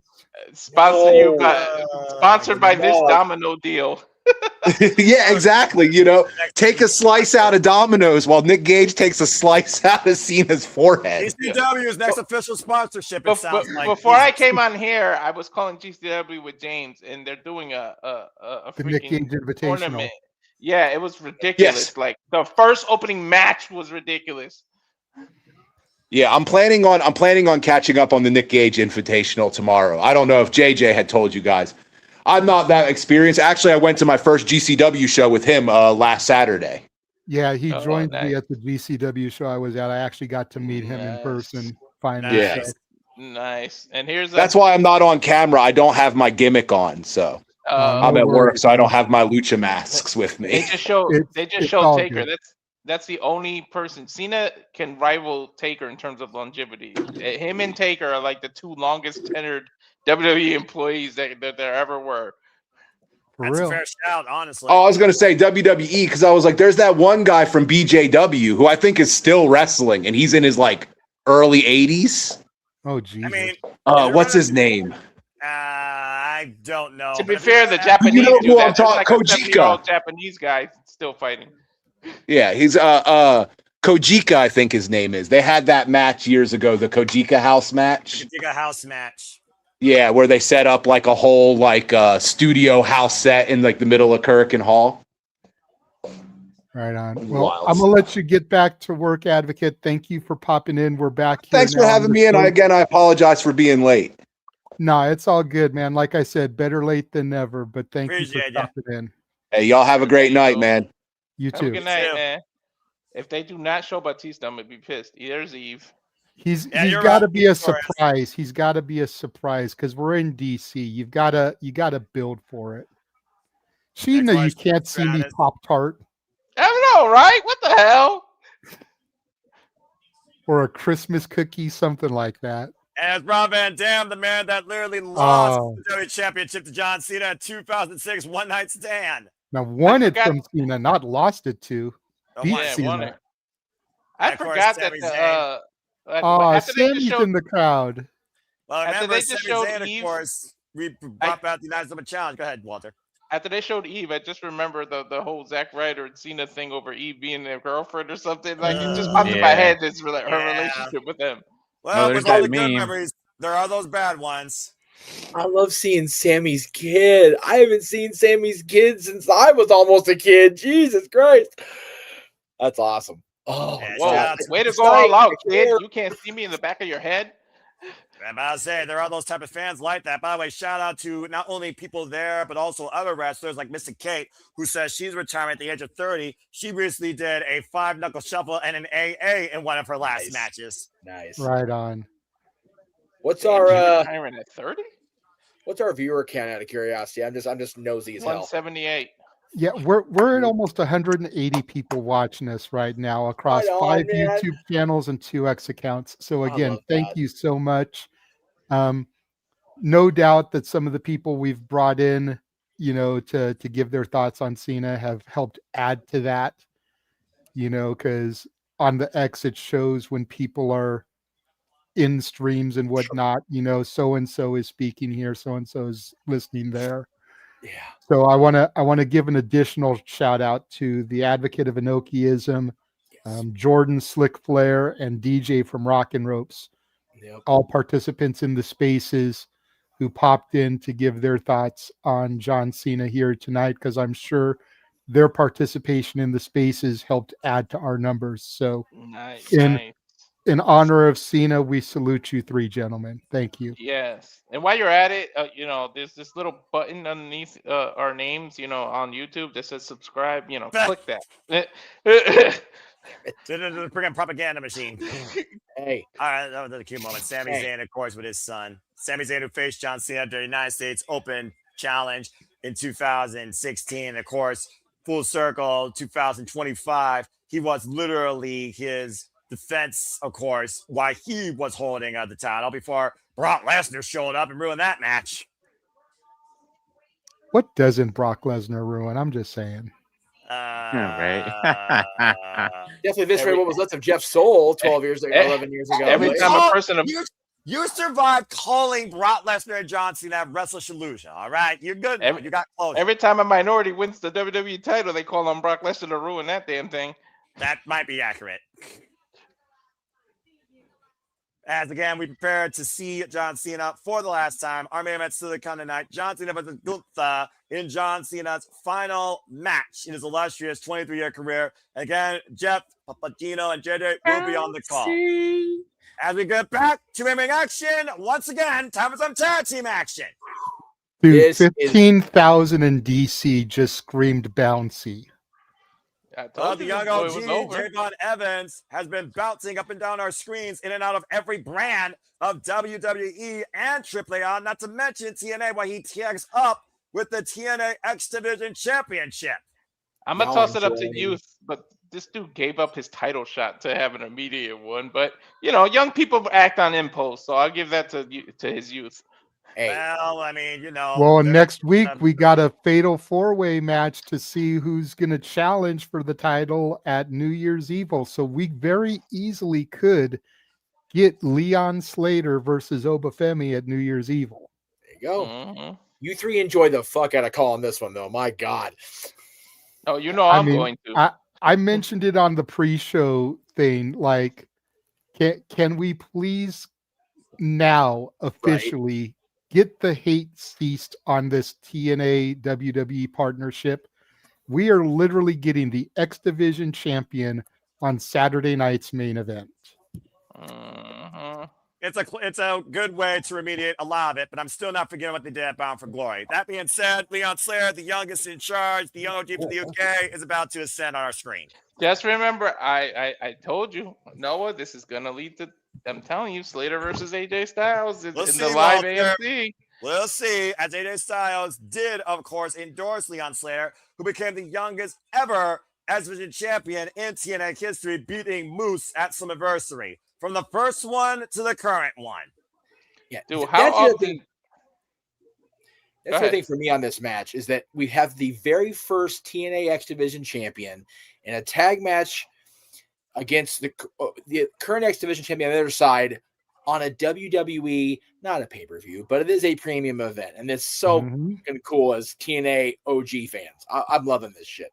100%. And I made the pitch to Noah that we should start adding Saturday night's main events to the prediction leagues, because now that they are exclusive to Peacock, Yep. they truly are premium live events. This is valid. They're not television specials anymore. It's much in the vein as the old school in your houses. Jeff, you want to feel crazy? We're the Always. same age as both these two combined.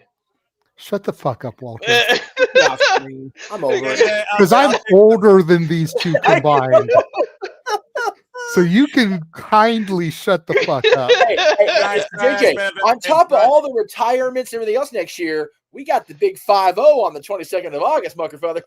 Yeah, thank you for reminding me. You're welcome. But Walter, you can kindly fuck all the way off. Hey, 'Cause my these brother two too. combined, Yeah. these two Fucker. combined are only 42, and I'm 49. Yeah, you and my brother. My Well, brother I'm probably the turns big same 50 age in as May. these two and Sammy's kid combined. Valid as Right. shit, right? While you do it, math, I'll do it professional wrestling as Dragon Lee, who's 30 years of age, makes his Enjoy, way to guys. the ring. Wow. Former IWGP Junior Heavyweight Champion, now currently one half of the WWE World Tag Team Champions, alongside a phenomenal AJ Styles beating the Judgment Day. WWE's ongoing Evanescence act. Shout out to Amy and Evanescence for a fucking A performance at the Game Awards for Afterlife. Of course, you hear more of that from Devil May Cry 2, season to come next year on Netflix. Los Dragones Phenomenal. I named them that. They better steal that. I wouldn't mind them stealing that. I don't think WWE's smart enough to put that on a graphic. That being said, the phenomenal Nah. AJ Styles, who John Cena has christened the greatest to ever do it, Yeah. currently a two-time tag team champion. Let's forget, previous run was with Omos. This is AJ Styles' first title since 2021. And look at Lee doing the "You Can't See Me." Again, at the end of the day, we are talking about the future, but it's also all about John Cena.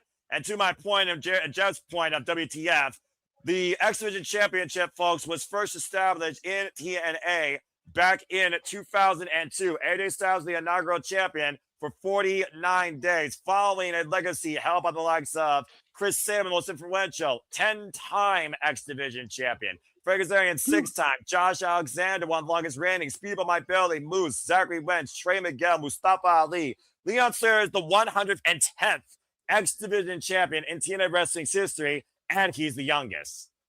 Damn. The guy that he Slater's idolized his entire career.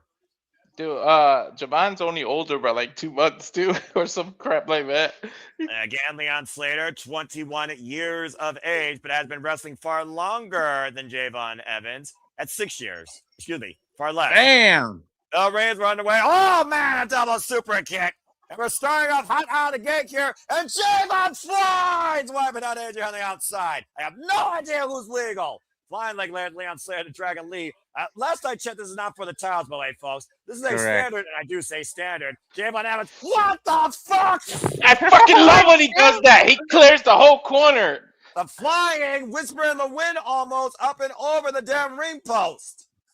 Javon Evans with a high cross body, wiping out Dragon Lee. Tag made to Javon Evans. This is a standard, and I do mean that. Standard tag team match. Now Javon with the highest of splashes. American Express just gives them for Two count only. Jeez. American Express gives both these people freaking flying miles the way they freaking wrestle. No shit. He Look cleared at that. Javon clear that perfectly. Dude, this is fast paced. To your point, well, what do you expect? You're literally dealing with two of the youngest OGs with the highest level of potential in this business right now. AJ's out there like, fuck that, I'm 48. I can't deal with this shit. I was saying, I think AJ's glad he's retiring next year, if that is to truly be the case. AJ Styles and, of course, Dragon Lee have been tag teaming now for the duration of Monday Night Raw. Cover to and go figure. Tag team champions that actually defend their fucking title. I mean, to be fair, they have defended it already. I think at least twice. Of course, most recently 3 times against the War Raiders. Yep. The War Raiders, the defending New Day, and the Judgment Day. Yeah, they defended it 3 times. Well, at least one of those teams, at least 2 of those teams doesn't suck. Shoulder first into the ring post goes Leon Slater. Javon Evans, though, got low bridge by Dragon Lee. No. Here comes AJ Lee back up to the ring. AJ Styles. Big G's broken. I repeat, Big G's broken. And Dragon Lee sit up and over, lands on his feet. Leon Holy Slater. shit. Whoa. And around, Dragon Lee hugging up Leon Slater. Powerbomb! That's one way to slow things down. Yeah, it is. Dude, you literally got to ground them, take their leg out, and start doing submission moves. That's the only way you're going to take this bouncing out of them. Well, I will also say that AJ Styles and Dragon Lee do have more experience as a tag team versus Javon Evans and Leon Slater, and that might go into their favor. This is their 10th match together as a duo. Tag made to Javon, tag made AJ Styles. And now Styles and Javon squaring off here. Phenomenal blitz, wiping out Javon Evans. I love Javon, but I can't wait till AJ gets his hands on Slater. It's just, please. About to say, AJ Styles running on all cylinders right now, jumping him with the forearm. Damn. Up in the fireman's carry. Ushikoshi, very good, Walter, over the knee. Now on Slater in with AJ Styles. Hoisted up. Oh, man. The hell is he doing? Ooh, a flapjack. Like a reverse flapjack. And basically, face first goes Leon Slater, non-legal competitor. AJ laying on the apron, springboarding. Caught with a big right by Javon. Yo, Javon just threw it. I was say, Javon right now, baseball slide. AJ's sidestep though. AJ and Javon bring it up to the apron. Up the bottom rope. AJ's counting it and driving Javon back first into the barricade. Yo, is there anything this man can't do? Like, damn. Jury is out. Meanwhile, Dragon Lee up and Oh my God. Into the Styles Clash. AJ in the Styles Clash, but Javon saving him. That would have been incredible. Holy shit. Yo, that was some catching stuff. Dragon Lee wiped out against the ring post, though. Sidestep. Javon and Leon in control of the phenomenal one for the duration. And Javon out of the corner. Springboard Scudder! Ooh, Slater on the cover, completely rocking AJ Styles, dragging him to their corner. Tag made 450? on Is he gonna do Slater. the 450 Swanton? I was gonna say, don't blink, folks. Here's your Kodak moment, or your smartphone with 7 cameras on it. Leon Slater, Swanton 450 connects. No. It's cover. 2. It's oh man, golly. Dragon Lee dragging it up with a shotgun drop kick to J-Blonde through Look Leon. at this. Yo, look at this. Yeah, look at the replay here. Beautiful. Swanton 450, a twist on a classic. And literally Dragon Lee, John Woo, J-Blonde into the kick out. Yo, you know what's the best? The best thing that we got these people for at least another 20 years. These two, And again, you may have them for barring 20 any years, injuries. but you literally got less than 20 minutes Bam. probably till John Cena's last match. Oh, and it's Bam. coming up next. Bang! Jumping knee strike. J-Blonde with the high kick. Catch him Isn't with that the crazy? backfield We're kick. seeing the beginning of these two careers, and then we gotta Oh! witness the end of Cena's. And Dragon Lee flying through J-Blonde with that elbow. And now Dragon Lee again looking to pick up speed from 0 to Man. 100. Oh, that's topic on Hilo. Just imagine no injuries or anything, Noah, right? Slater and Jabon.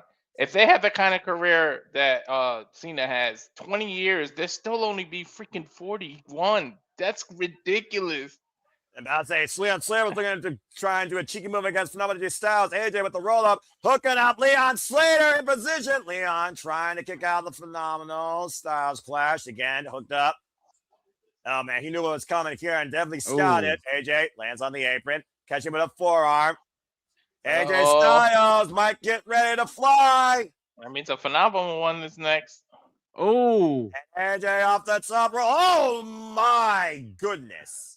Landed off the top rope. Messy trip up the cover. 2 count only. Oh yeah, did he hurt he himself? split. Yeah, he split. He He's- definitely he's- slipped there. Well, again, we talk about Big G, high risk for a reason.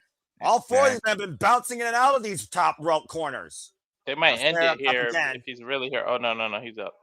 And as we haven't seen the Ooh, action, damn. guys. Oh, and caught! And now Styles hooking up Leon, got 1 arm hook. Styles clash connects. Is it over? Shoot the half. AJ and Dragon Lee win. Told you he pinned the X Division champion. What does that mean, Noah? Didn't I tell you? I told you We'll weeks see. ago. We'll see. We'll see what it means. The TNA gets the AJ Styles, Leon Slater match you won. And if AJ returns home once again for one last chance and one last run. Still, a phenomenal showcasing by Leon Slater and Javon Evans as AJ Styles and Dragon Lee pick up the win tonight. Yo, AJ's pissed that he slipped. You hear him yelling about it? I mean, of course, you figure out again how important this was, especially with the fact that we are looking towards the end of AJ Styles' career. He didn't want none of that tonight, but still, they showed out and brought it all tonight. Total nonstop action on full display here by all 4 men. Catching Leon Slater out of the corner in a powerbomb, turning it into a Styles clash. Choose to have, and that was it for the youngest in charge in TNA for the X Division. He is pissed. Well, the veteran sip, lead by example. AJ Styles wanted to make sure he had a phenomenal showcasing, especially towards somebody that looked up to him as his idol. He's talking to him. He's setting him up. I'm telling you, I know where this is going. Well, we saw Lyra, Ruca, Bayley, and Zarya, of course, celebrate tonight. It looks like we're going to get more of the same here tonight with these 4 men. Oh, the Salute salute in the to grand Cena. slam time.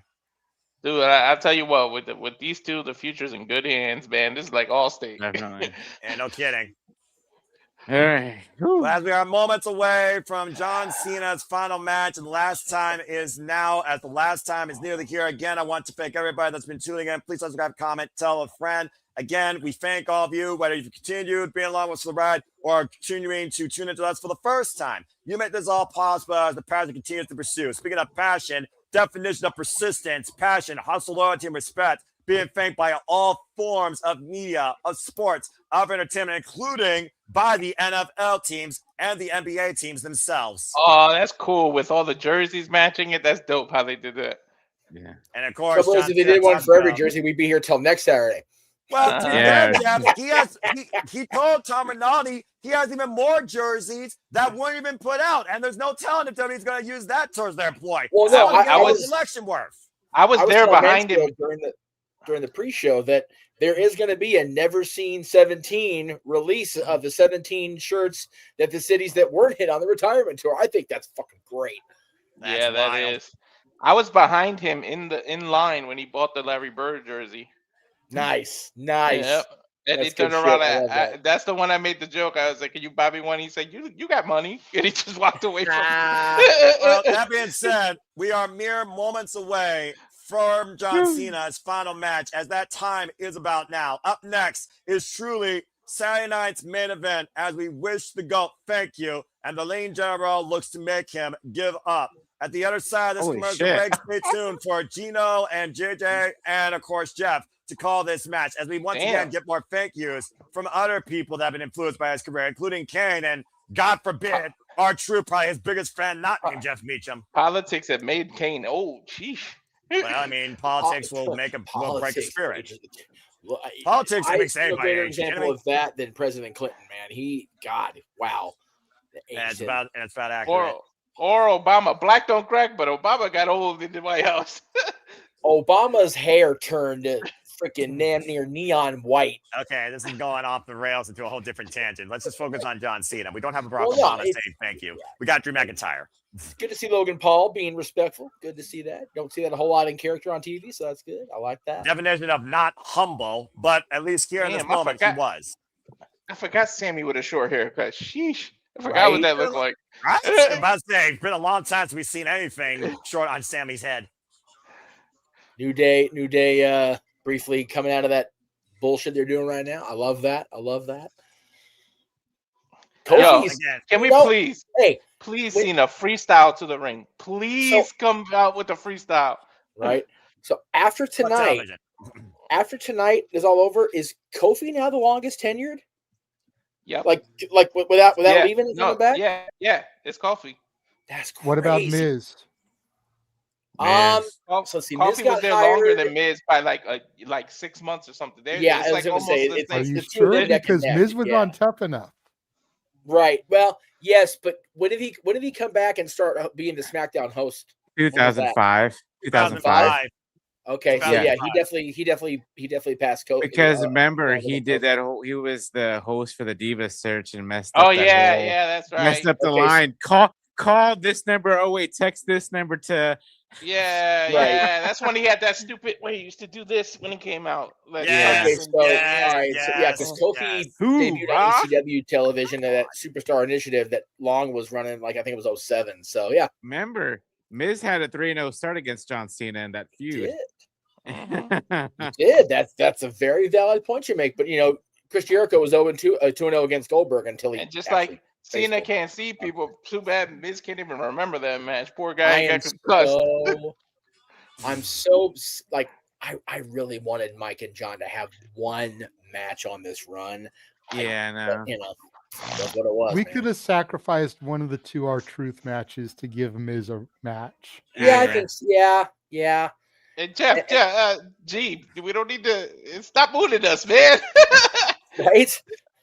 To your point, the Miz first match was actually WWE Armageddon 2004. Well, right. Well, that was the Tough Enough finale. Oh my god, that was when they first brought him back to television as the host of SmackDown Live, or whatever the hell it was. Yeah. So yeah, that was like 05, 06. He still beats Kofi. Yeah, Kofi was 2008. Get the name right. All right, get the name right. Hey, I will put respect on that name when they put respect on his booking. Stone. Anyway, you know what? That's accurate. Bullshit. Kofi was they put such disrespect on Kofi's booking that Dylan betrayed him and turned to Baron Corbin. And even Corbin apologized for that one. So it is what it is. To my face. Yeah, Miz's first televised match, actually, not tough enough, was on SmackDown against Tatanka. God damn. Oh, yeah, that's when Tatanka came back. Jeez. Yeah.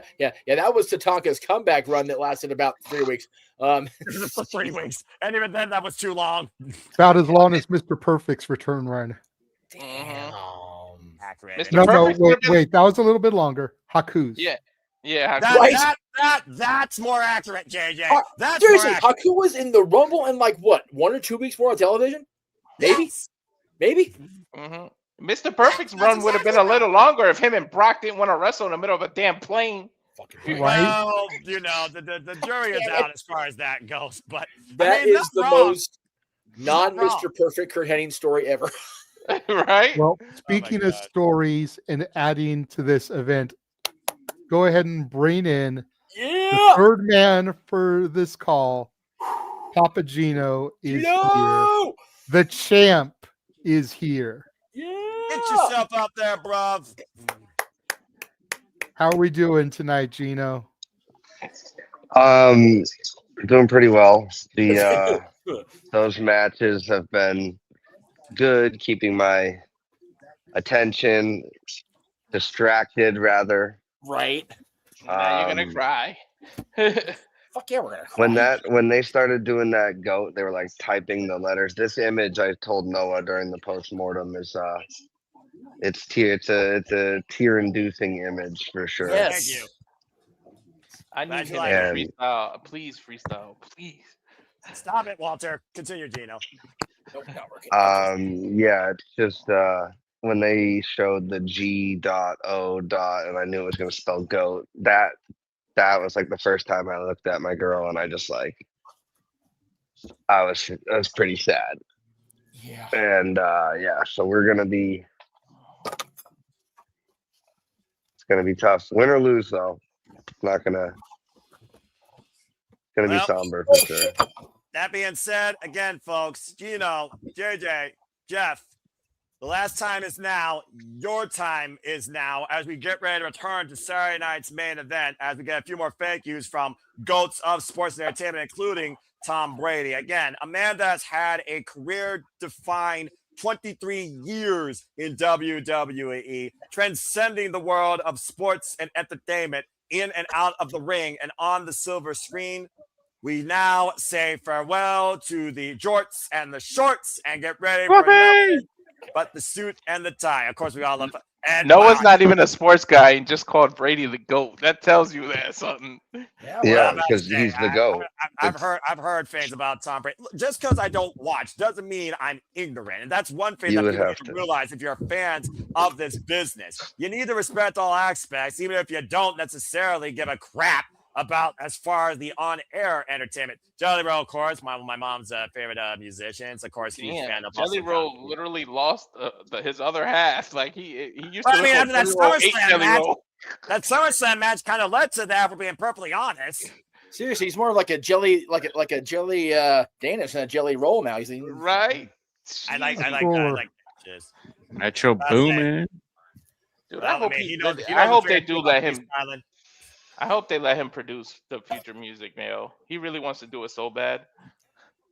And of course, talking about those dog stats and other stuff, the ADC Military Hero 9, an honored recipient, taking in John Cena. Last time is now.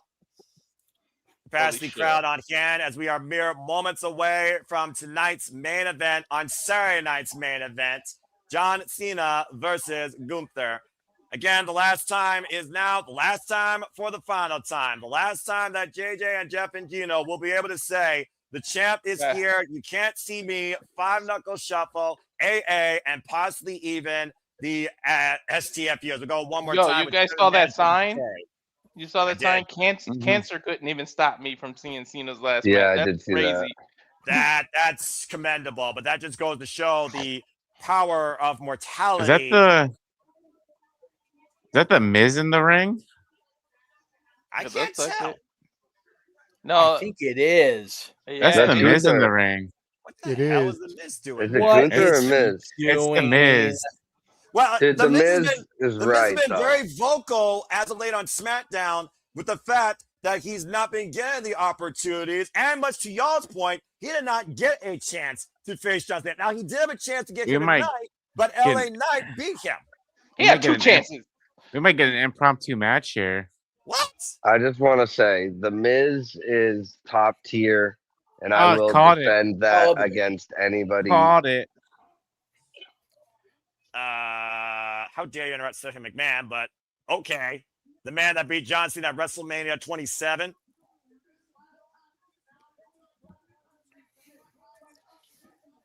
Damn, pretend like I didn't exist. 100%. Who's coming to shut him up? Ooh, can we get a return? Dude, just Maybe. stop him when he's telling lies. I say they just For let it real. play He out. never slides. He's like Drew McIntyre. This is accurate. Another product of Ultimate Pro Wrestling in Southern California, just like Yup. John Cena. Yada yada yada yada yada. Behave yourself, G. No, I like that they give him this spot. They I couldn't am put him in too. the tournament, so they give him this. Well, I I just want mean, to take you it away know, from the ending. That's all. he had his chance. CM at Punk, maybe? Ah, Our truth. Ron Oh. Cena. Ron Cena. Ron Cena. Right on. Cena, Good. what the fuck? God damn it, Uh-oh. Ron. Here we go. Remember, What the these hell? were The the two Awesome who tagged Truth back against together. John Cena, The Rock all This those is years older than ago. Truth? I did not realize that.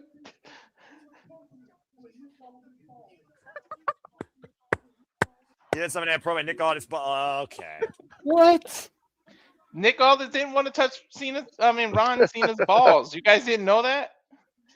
No, because Miz switched out the ball Yeah. that Miz. Yeah. Oh, this is gonna be good. Oh Joe shit. Joe Hendry. Hendry. It's gotta be Joe. Wait.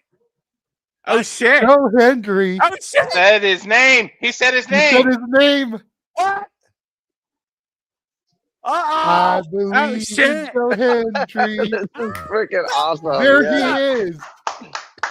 And Joe Do Hendry. you believe? Oh, he's right there. I love it. I believe in Joe Hendry. Say Let's stop it. Wait. Hold on.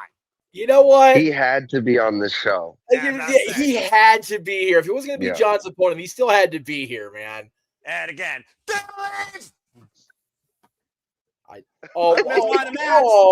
Because man. Miz is going to get a moment during the last time it's now towards Serena Miz. They're and wearing their Hendry. gear, but I don't think we're getting a match. You know what? It's a moment. I'll take it. At the end of the day, we're looking at 250 pounds Follow-away of slam. pure motivation. And a kipper. Oh wait. All right, here we go. Wait for it. Wait for it. Wait Wait for it. Hold on. Wait for it. Oh my God. Truth can steal anyone's gimmick. Like seriously, he's the Eugene. And there's the turn. And he hugged him. We definitely need to sync up because I'm way behind. No worries. God damn it. Oh, Hey, Jim, they're here's calling the for warm-up. it. You can't see Oh, here we go. me. 10 Oh, Off the man. rope. 5 knuckle shuffle connects. I don't think you're done yet, JJ. Hold on, the Miz. I'll take that. Mine's Out of just set. Standing. Holding for Dude, it. Chelsea Green is so Standing correct. ovation. The cutter. Hooks the leg. 1, 2, 3. Joe Hendry just pinned the Miz. Damn it. Impromptu or not. Yo, you know who's loving this more than us? Cena. He's got to be in the back cracking the fuck up, yo.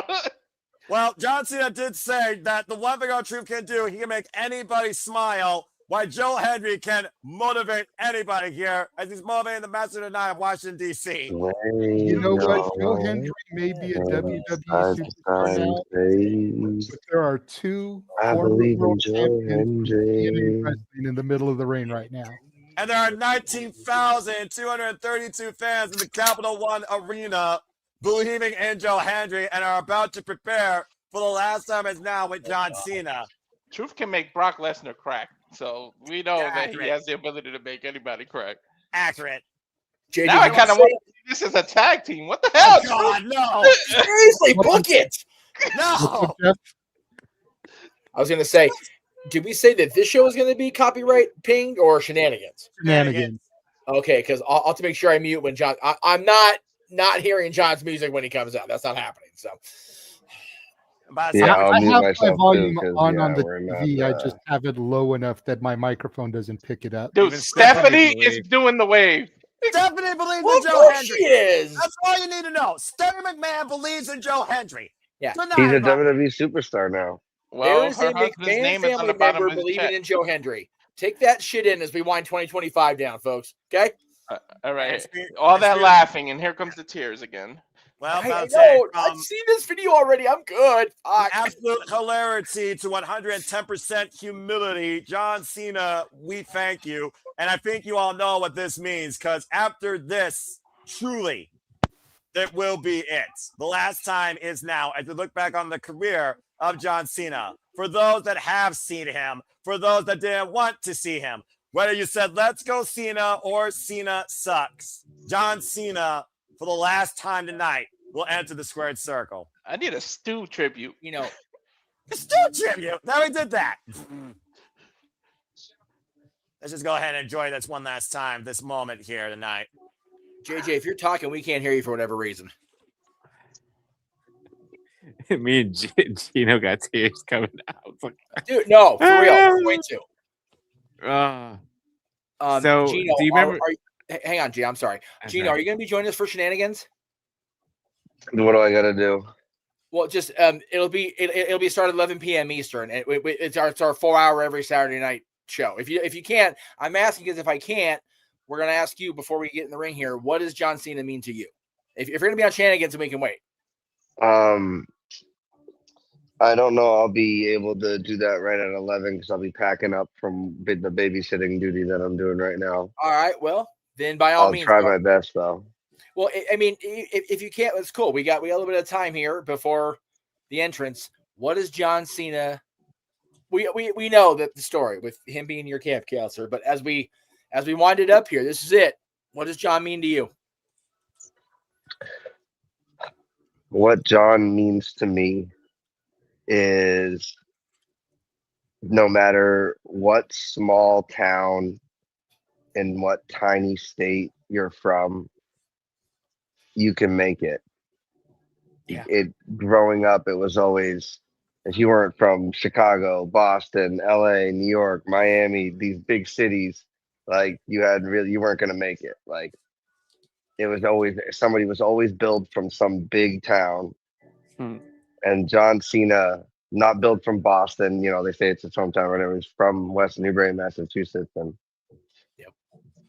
it gives you hope as somebody, you know, where there's not a lot of people. Everybody knows everybody, everybody's family, you know, nobody really leaves. You can get out as I have. You can do more with your life than just be where you're born, and just a constant inspiration. And Gunther's going to ruin it for me. Being said, JJ, Okay, at least he's coming out first. You know, Okay. the last time is officially now as the Corvex New World Symphony ushers in the end. For the last time, it's now. Good luck, gentlemen. Have an incredible call. Guys that are with me, can you hear my TV? No. Can you hear me okay? I can hear you great. Okay.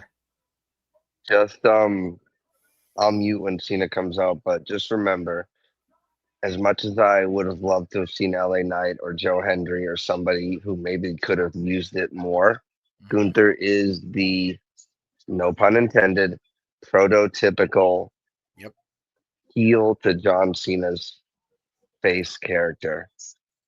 And Gunther respects wrestling. He respects the ring. He feels like it's sacred.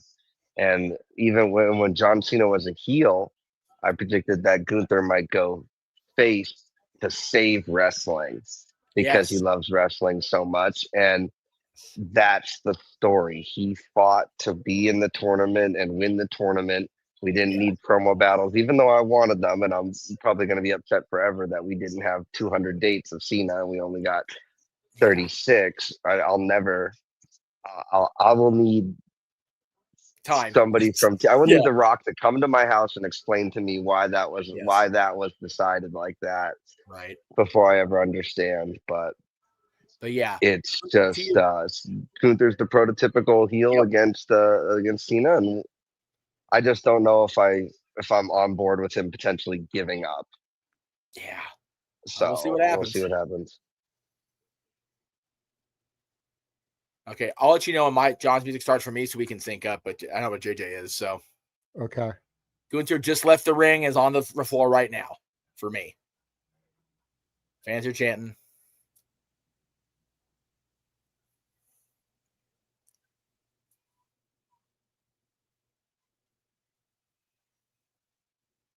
You can feel it in the air. Right? Pause it when his music starts for you, Jay. I will. Okay.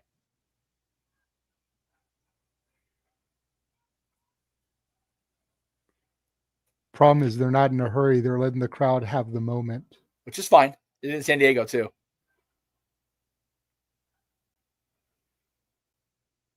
Let's go Cena. Oh man, warms my heart.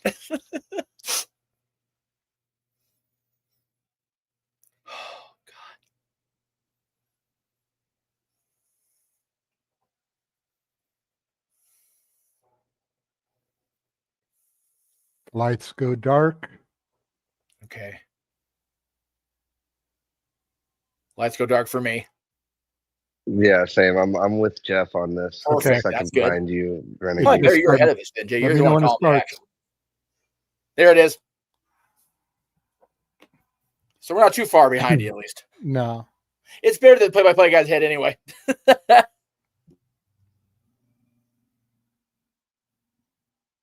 And here he comes for the last time. The champ is here.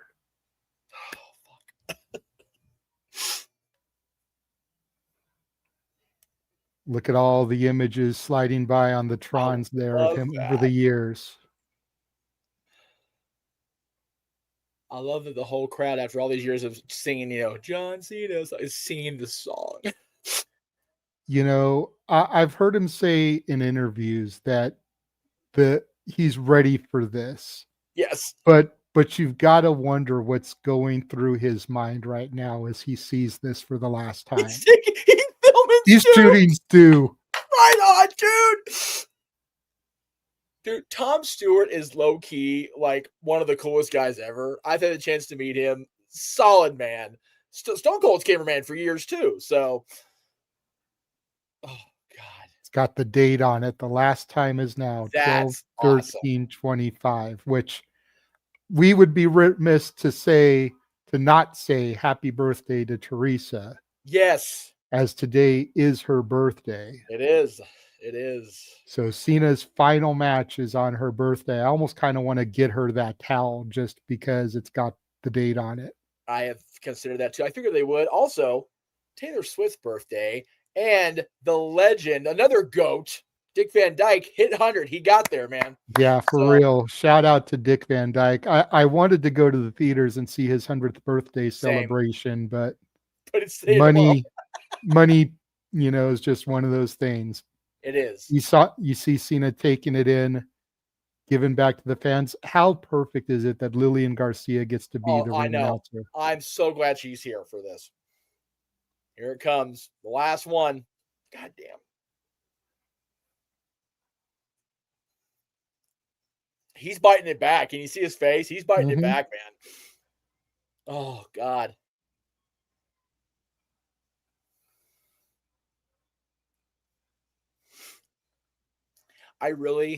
Jay, I thought I was ready after sitting through it in San Diego. I was wrong. I am fucked up right now. I can't even deal with this shit. It's all good, bro. It's all good. That's why the three of us are here. That's why Noah, Walter, and G are sitting out for this. Oh man. Don't even worry about it. Okay. Cena going out to the crowd, man. saying hello to Trish, Eve, look at Bob, Damn it. Mark Henry with the word life thrown up, hug to Kurt, hug to Michelle. Oh shit! Walk with Elijah. And Kevin's there. Kevin's there. Haku.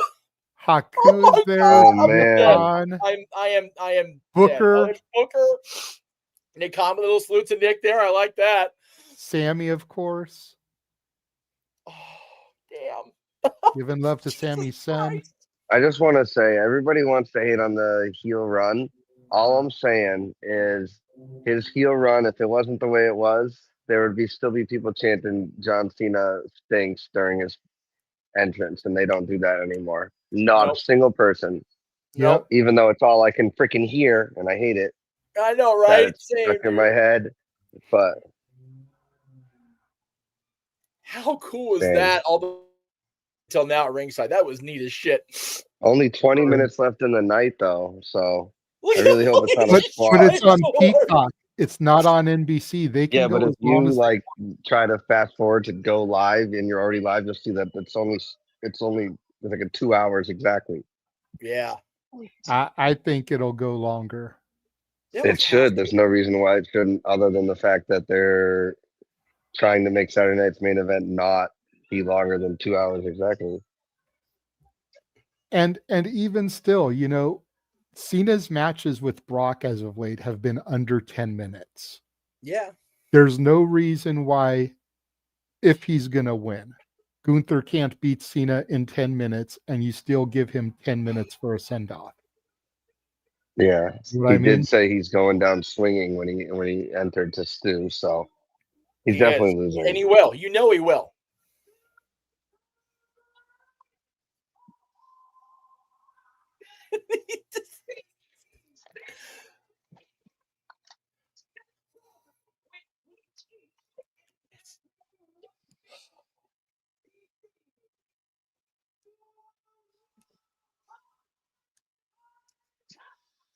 Keep it together, Lillian. You got this.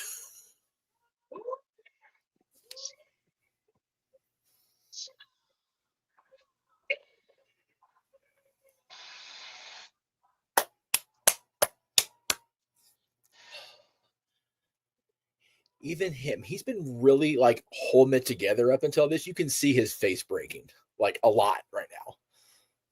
He just doesn't want to get chopped to death. That's valid as shit too.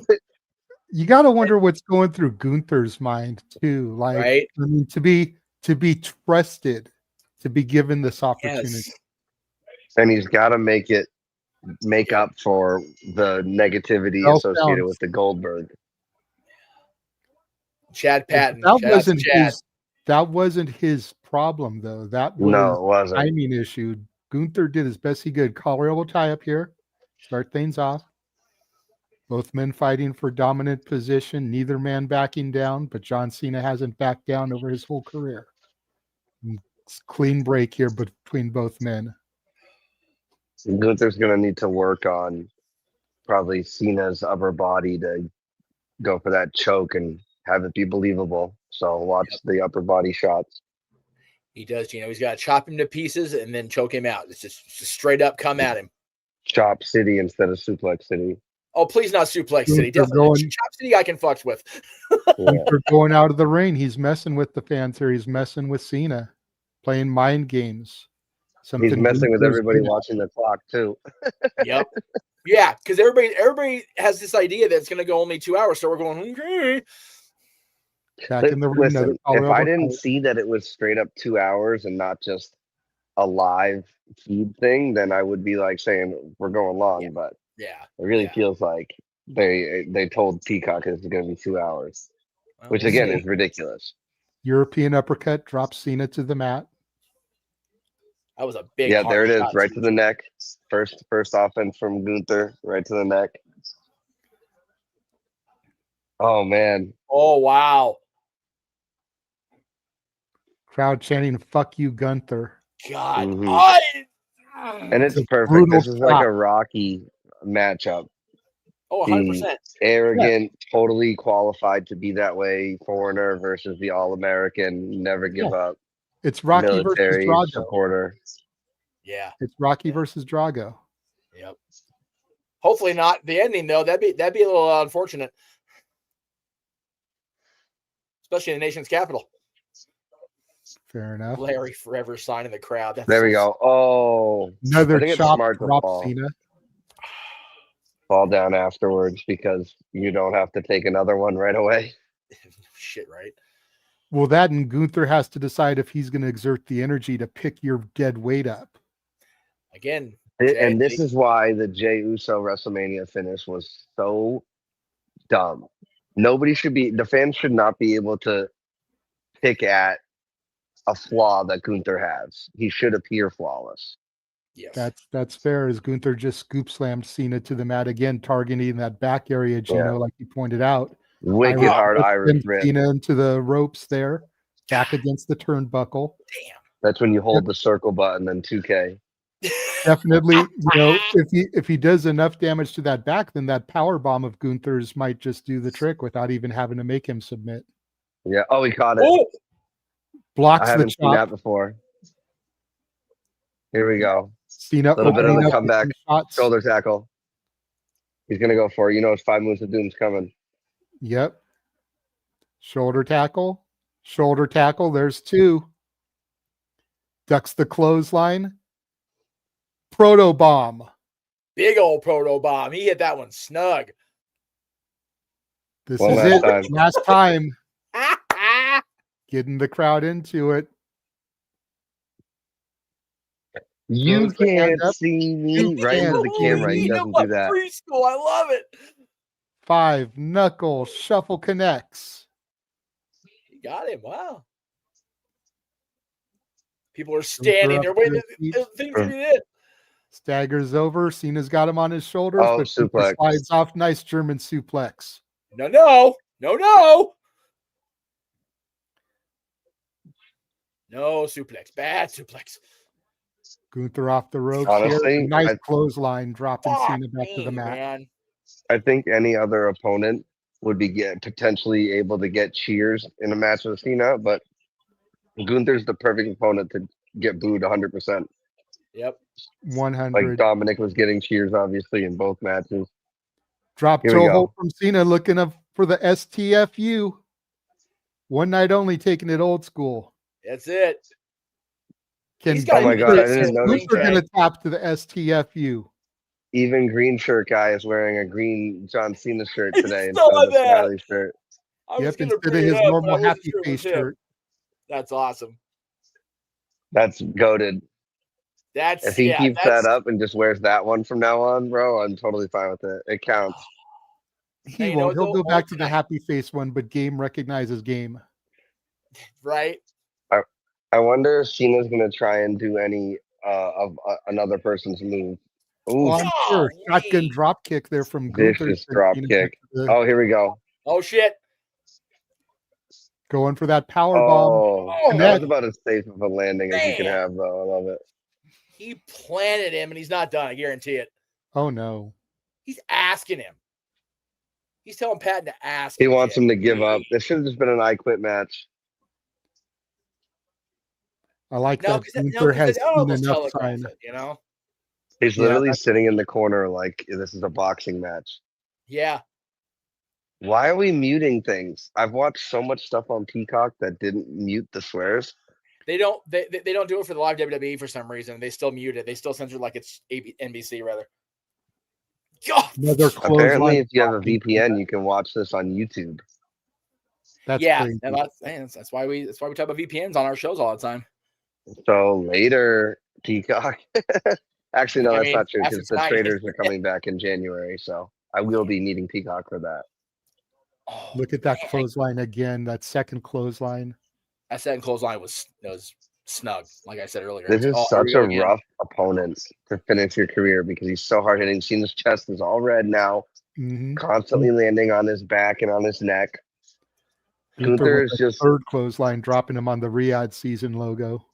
What's funny about that, John is not as hand as he used to be. So every one of these blows is showing up Regal style. Mm-hmm. It's just I feel like if you played 2K, you see the whole outline of the body, and as the parts of the body that you're working are getting injured and more injured, they go from like yellow to orange to red. Like Gunther's just targeting the head and the upper body, like I said he was going to do, because that's the only way to make it believable if inevitably Cena does decide to give up. Like you got to work like Kurt Angle, he worked the ankle and all the moves that he did so he can make the ankle lock and be more believable. Yep. Gunther's just such a 100%. smart wrestler. It's hard to hate him. And again, There's he that hit 4 or another 5 clothesline. clotheslines now. Yeah. Oh man. Oh my God, he's Another so one. red across his whole chest. God. Gunther saying that's it, telling the ref to check him again. He is Ask trying him. to beat. Sorry, go ahead, Jim. I'm sorry. No, just saying he said ask him. Go ahead. He's trying to beat him into a submission. He knows John's not going to actively tap out. He'll stay in a hold until he passes out. That's not what Gunther wants to do. He wants to, as AJ Styles famously said, beat up John Cena here. Mm-hmm. Do we think though that if he passes out, that he's still going to be able to get his flowers? He's got to then wake up to then get the approval from the crowd. That feels. Oh, I don't know. I'm interested to see how they book this. Right now, it makes me feel like Cena's gonna win because this is usually how it goes. You know, whoever's getting the majority of the offense, usually the other guy ends up winning with that. Well, I hear that, but the last time this kind of thing happened was 16 suplexes and 2 F5s. And it was I mean, just, if they're building the Gunther versus Brock Lesnar, that could be the whole promo battle with them. We both beat up on John Cena wicked badly with our moves. Here we go. Shoulder That's the tackle again. clothesline. Another shoulder tackle, starting the 5 moves of doom one more time. When was the last time he did the 5 moves of doom twice in one? Oh, he had to tell him to get up. Gunther botched it. no, Another anybody. photo Last bomb. time this happened. You can't see me. Can't see me. 5 knuckle shuffle connects. Man, Gunther getting back to he's his gonna feet. at least hit it this time, right? Looks Yeah, like he it. has He to. does. There it Oh is. man. FU connects. Hook of the leg. 1, 2. Oh, Gunther kicks out. if that Whoa. was it, I would have been okay with that if that was it. Yeah. Yeah. I would have too, but come on, we can't have it be like that. This isn't 2011. That's fair too. Despite the fact that we had 19,000 chanting Super Cena, wanting him to do it.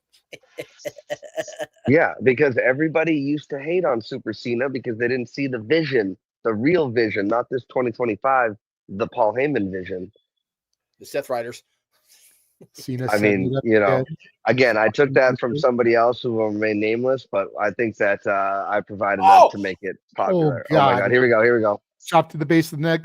Sleeper 8 locked minutes in. left. He did, Jay. He talked to him right in Grapevine. the base of the neck before this sleeper hold. Grapevine the Oh my leg. God, dude. Oh, Cena's got to be fading here. Gunther's got it locked deep. Cena trying to fight back. We got to have a Cena feat of strength here. So he's probably going to get up out of this and get him into the FU position. It'll always be the FU to me and not the damn right. 100. Damn 100. right. Yeah. I'm downplaying. Whoa! Sleeper. We know Gunther Cena. will tap. We know Gunther's susceptible to a tap. But will he tapped tap Jey now? That was Uso. the Uso finish. You know, we'll see. That would not be the smartest long-term finish, but the crowd would love it. The crowd will eat that shit up if he does. Oh, look at that! Yeah. Look at that! Gunther gets his foot on so the rope, good. using his long limbs to his advantage. He's so, Remember, he's so good at this in shit. the Damn it. games, and Oba Femi did it in NXT. You can just be underneath the rope. You don't have to touch it, but the visual is much better when you touch it.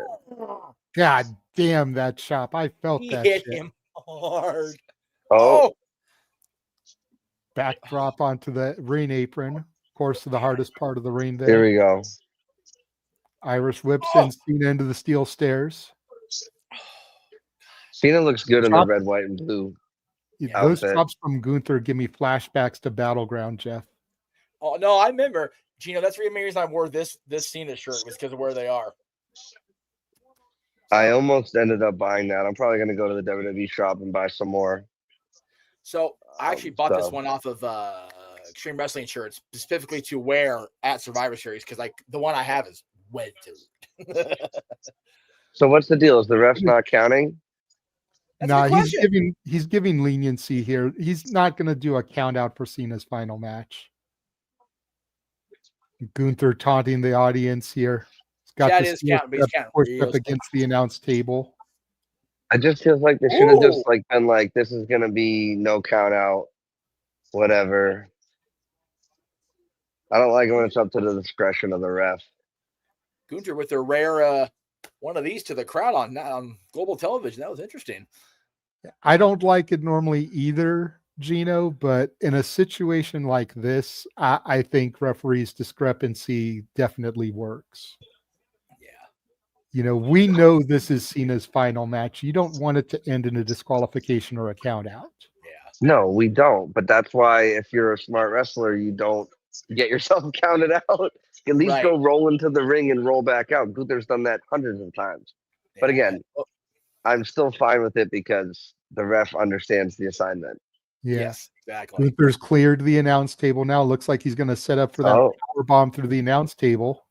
Nope. No, Cena's got him set up in the FU position. he's not reversing He can this. connect. Oh, FU through the announce table. Gunther just Through the collapsed table. that announce table, and Through everybody the is reinforced applauding. tables, which all they do is just hurt more. Yep. That's Look at the the only replay. benefit from them. I'm about 19,000 of them, but Eve Torres sure was popping for that. Look at Trish too. Look at the smile on Trish's face. Trish's smile just still lights up my room after 25 years. 5 minutes left. What are we doing? The ref just went in there and was like, "We got 5 minutes to go home." But if they don't give Cena the opportunity, and I have to switch over to YouTube or something to celebrate him, I'm not gonna cry. I'm gonna be mad. John Cena back in the ring, hooks the leg, gets 2.5. Gunther kicks out. That was about as close as you get. They did say that there was going to be a post show. I would imagine the post show is going to be on Peacock as well as YouTube and X. Yeah, well, they do the post show for all the events on Saturdays. I just don't want it to be like how they've been doing it lately, where the show goes off the air and there's still more to see. Well, it's like, stop with that. Oh, is he going to go for the first 48 leg drop that he used to do?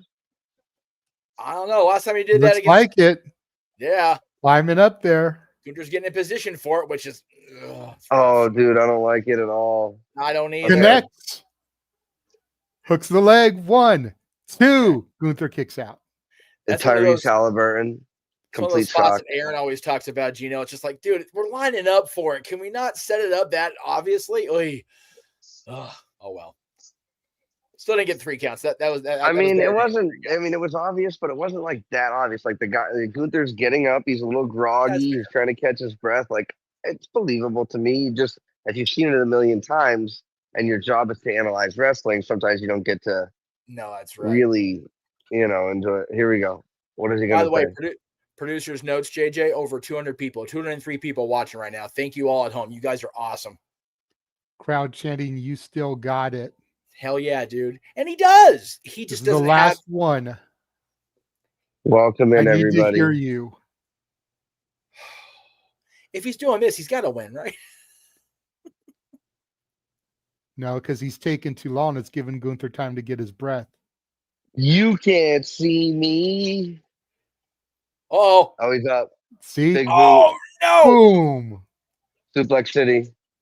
Oh God! Ooh, God! German sets him up. Powerbomb connect. He drilled him hard. Hook the leg. 1, yes. 2, kick out. Oh, here we go. He's gonna go for the choke. No, he's going up top. And then splash and then choke. Oh, Cena's gonna go avalanche AA. Oh, European uppercut. And avalanche AA. Here we go. JJ, you got the call, brother. Has him set up. To Gino's point here. Avalanche FU connects. Come on. 1, hooks 2. The leg. 1, 2, kick out. All right. Usually if that stuff doesn't win, the other person's winning. Right. That was a big one. He didn't hit it. He still didn't win. Oh Lord. Look at this. Look at this smirk on Cena's face. That'll hit you right in the feels. Yeah, well, that was awesome. This is John awesome. Bernthal, bro. Tell him. Chuck Zito liked it. 19,000 chanting. Dude, they should not allow these big head signs in the stadiums. I'm tired of them. Even if it's that cute dog. Low. Or it's blocking other people. But still, it's just like the signs are the signs. Like somebody's head that nobody knows, like that lady from the other night. Like it doesn't stop with that. I don't know. The one in San Diego was funny with the guy having his own head. John got him on it right at the entrance. That was fun.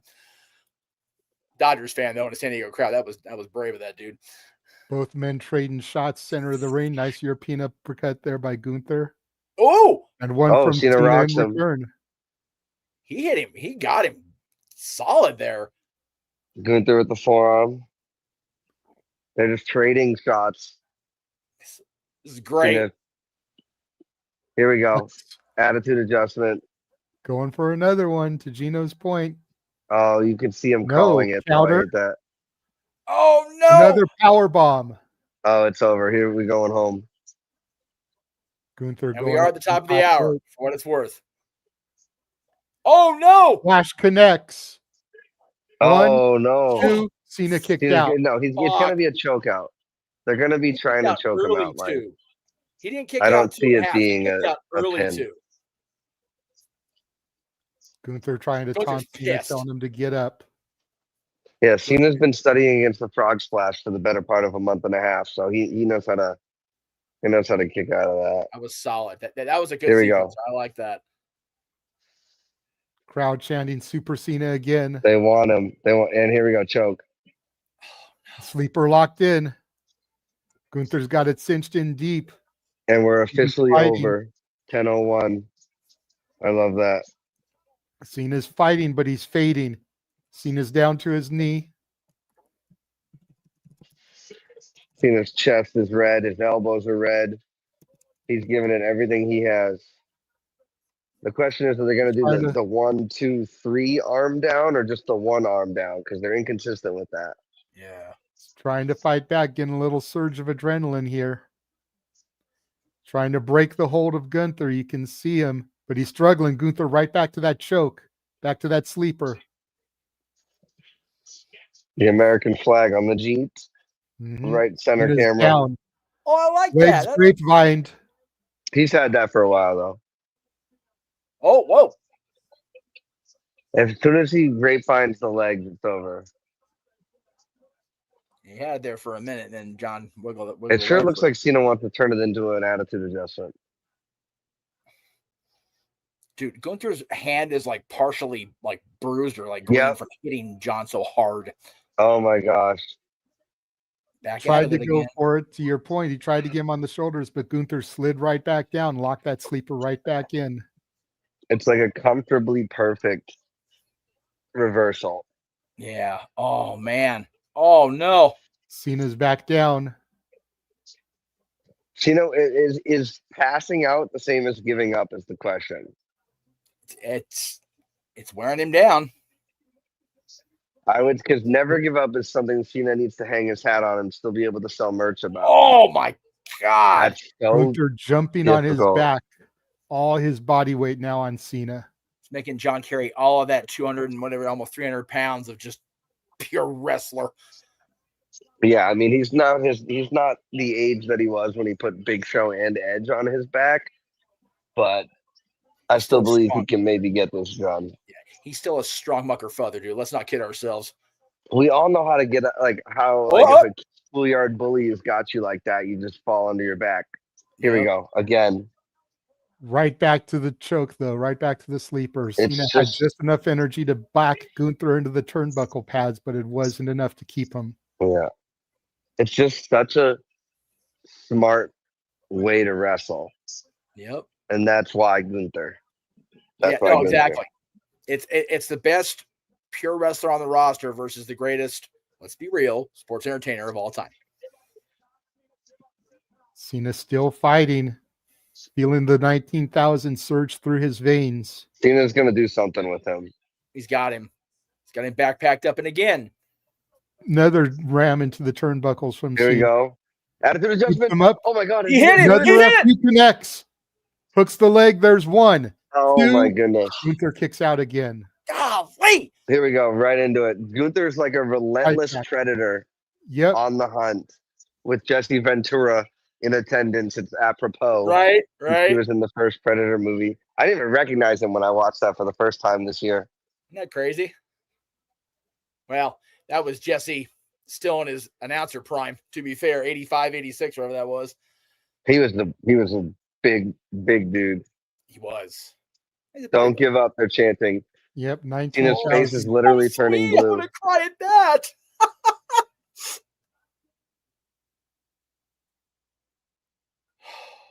You know, I thought I'd be more emotional coming into this match, but like they've done a good job to be able to. Oh, here we go. Legs grapevine. That usually is it. Up, there's that one. usually is it, right? Sometimes. So they're going to do the three, like I said. I was asking if they would do this or the other one. It's two. And sometimes they do it after one. I wish they were consistent. Here we go. Come on. I've seen The Rock do it 100 times. Come on, JJ. Cena.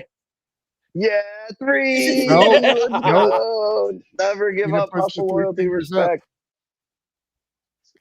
Oh my Oh my goodness. God. He literally that's AA. That's AA Oh! position. Jesus, man. Danielson Dude, elbows Gunther to is the like a jaw. pro fighter with this. John just struggling now. It's crazy because this match is supposed to make Gunther look good, but all I'm seeing from this is Cena looking good. You know what I mean? Not that Gunther's not, but the fact that he's able. Yep. Oh no! There it is. Oh no! John Cena just tapped out. No! John Cena just tapped out. No! What? It's quiet. God. It's quiet there. This is Undertaker's street crowd. Look at this, guys. What? John Cena just tapped out. Why? Even Tyrese Halliburton's beside himself. Why would they do that? Oh my God. The man who lived by never give up for the better part of 20 years just gave up. Holy I shit. hope TKO is fucking happy. Excuse my language. No, you're good, dude. We're way It's no past DQ, 5 you're all minutes here, dude. This isn't no DQ. We cuss liberally here. Yeah. We're past 5 minutes. Oh my God. God damn. I can't believe it. He tapped out. I mean, Yeah, and they're I going with the understand. legend retire gimmick. I understand why fans are shocked, but it's always been said that it's best to go out on your back looking up at the lights. And that's what Cena's doing right now. And Gunther will forever be a made man because, like I said, the man who lived for 20 years by the credo, never give up, tapped out to Gunther. That's cool. That's something that if Gunther retires tomorrow, suffers an injury, and he can never wrestle again, he made the man who claimed he would never give up, give up. That accolade in of itself is Hall of Fame worthy. Which is I just what want to say, I told you, and not that you guys didn't also think that, but I said it at the beginning of the match. He's going to work the upper body. He's going to work the neck area. And that's exactly what he did. And that's what makes it believable. When we go back and watch this over the course of history, JJ, The crowd is not happy with that at all. 19,000 Is The Rock chanting going to come bullshit. out is the only question and say, I own your soul. You're staying until Mania. Damn it. No. When you go back and watch this again, right before he taps, he gets this expression of, fuck me, man. Yeah. Because he doesn't want to like, tap, "Yeah, but he's a team player. And that's what they told him to do. I mean, it's, within the context of the story, it's like, God, I don't want to, but I can't keep fighting out of this. Cena's kissing the mat. I might have to switch to Thank you, Cena. No, they're still going, bro. my Still phone going, Still if my going. computer dies. We'll see.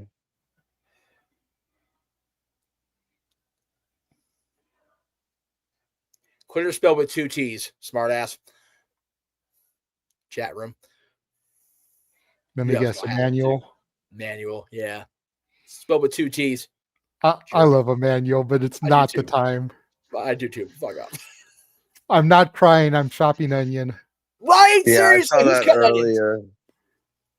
And now John Cena taking his bows to the DC crowd.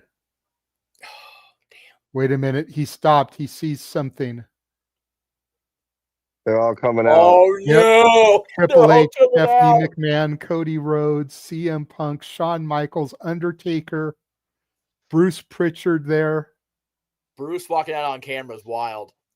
with his Never headset does that still shit. on. Is Brock Lesnar going to come out and make us both cry again, Oh, Jeff? dude, why would you say that out loud? Everybody is mad at Triple H.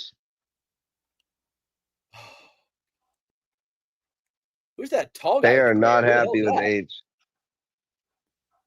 CM Punk getting into the ring now. The man that John Cena called his The both wrestling current soulmate. champions who would not be here if it were not for Cena. Valid as hell. Both those guys. Honestly, the WWE probably would have been bought by somebody by this point. I would have gone out of business. Cena. I love that. Bobby Roode is out there at ringside. Who is There's it? Charles Robinson. CM Punk and Cody Rhodes putting the championships on Cena's shoulder for one last time. He's getting the Hogan moment. You guys remember that? When Hogan had both belts for a minute, when Cena and Batista teamed with him. Mm-hmm. Oh my God, dude. Well, he's this generation's Hogan. There's the Still makes Miz. you drown in tears, dude. Poor Charles. The rest of the locker room still coming out. You see Damian Priest, AJ Styles, Javon Evans, Nathan Frazier is out there. There's Max. There's Maxine, Lyra, Soul, Zarya, Mello.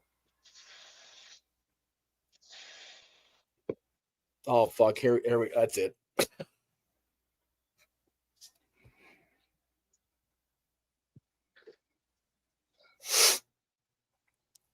Cena holding the belts up. Priest with a big smile on his face. I love it. Punk and Cody taking the knee like they're bowing to him. He's trying to give them the belts back, and they're like, "No, take a victory lap. Not yet. This is your Go up moment. on the Take a top rope, victory Cena. lap." You deserve it. He's like,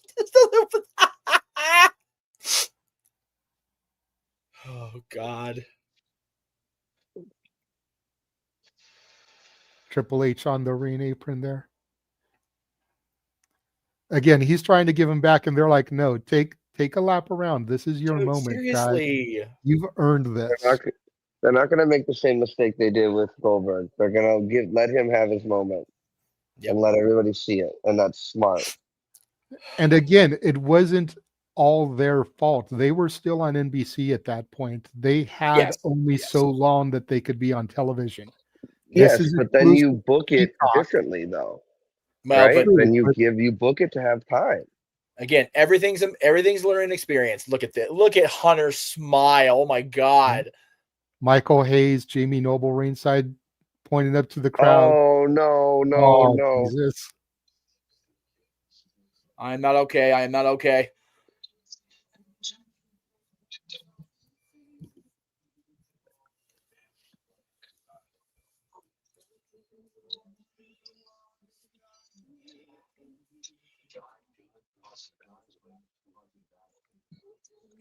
Got his dad, dude.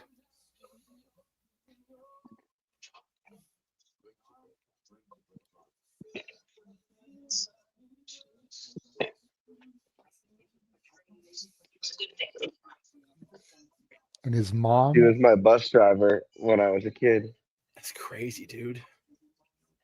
Wow, he has AIDS a day. I'm glad they got his mom because his mom doesn't do a whole lot of these.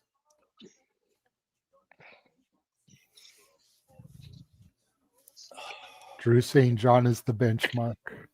He is. Taker talking about his passion and connection.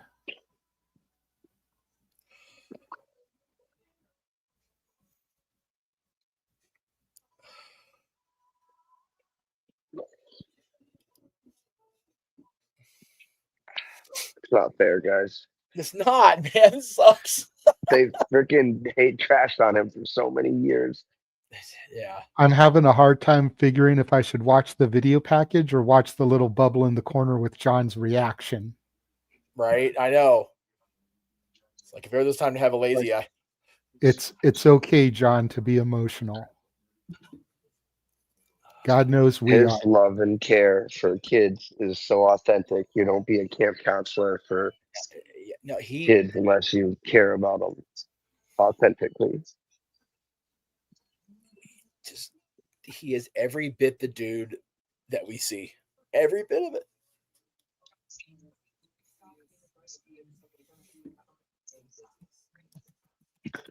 Becky Lynch saying that Cena's legacy is somebody who gave back.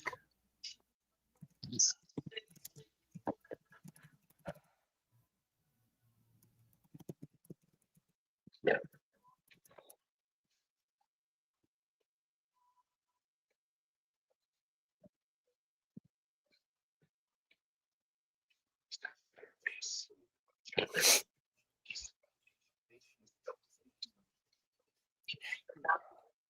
The foundation which this is built on.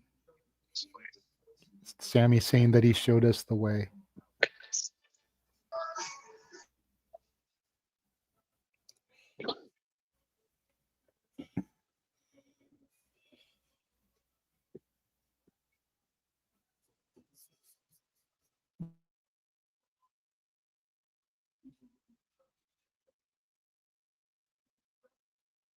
Wow, even archive footage of Vince. That's It's the first time my God, Vince that's has fucking been cool. seen on WWE programming since God knows when. That was fucking cool. I'm not gonna lie.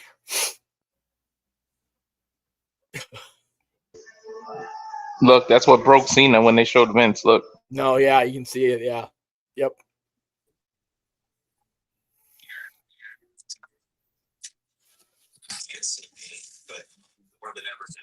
I can hear somebody's TV for whoever came in, just so y'all know. That's me.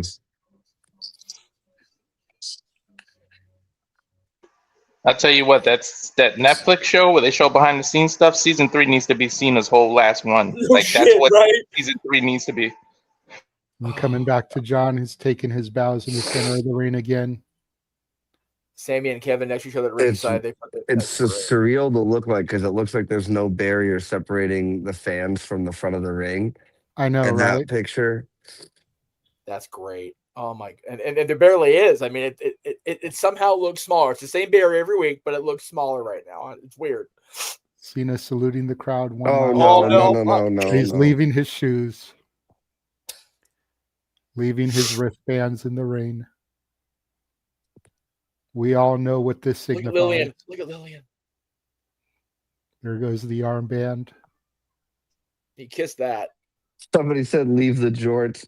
Leave the jorts is wild. He's sliding out of the ring, walking back up that ramp for the last time as an active performer. He just walked. For He just 23 years. Moving. Look at how tight the entrance ramp is. I'm sure you guys talked about it, but We didn't, but yeah, on purpose. And Stu's going with it, man. Because they wanted to get as many people in here as they could. yeah, and then it allows them to give them the high five. Even the stage is a little bit smaller than usual if you think about it. Mm-hmm. Cena gives it the pausing, maximum one amount of last look people. around.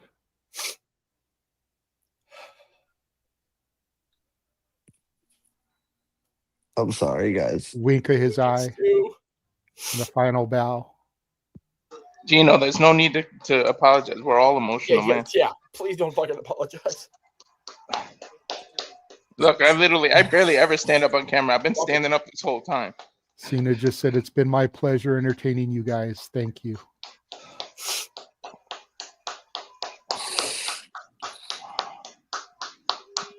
Now it's really true. You can't see him.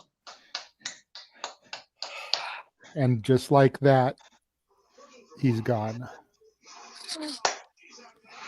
As we fade to black here on Saturday night's main event and our coverage of this show. Thank God I wasn't on camera for that stuff. Well, I don't think much more needs to be said besides that. JJ, Jeff, Kino, I hope you hold on to this moment forever. But at the end of the day, we got to keep going. The man that never gave up gave us his all for the last time. As the last time was now. Thank you, Cena. That being said, we may not see him anymore, but we hope to see you all at the top of the hour where we honor the legacy of John Cena for 23 years. Let me be that guy. Everybody, in about 10 minutes, according to the clock, go watch Aaron's recap of this. Enjoy Aaron's last time recapping the John Cena moment. And at the top of the hour, come back and party with us. And with that being said, I'll do my usual thing for the entire C Nation Simply Live Studios family. We thank all 230 of you for tuning in. As we say, thank you, Cena, and we'll see you for the honor of him on the Saturday Shenanigans. JJ or Walter, cut the fucking feed.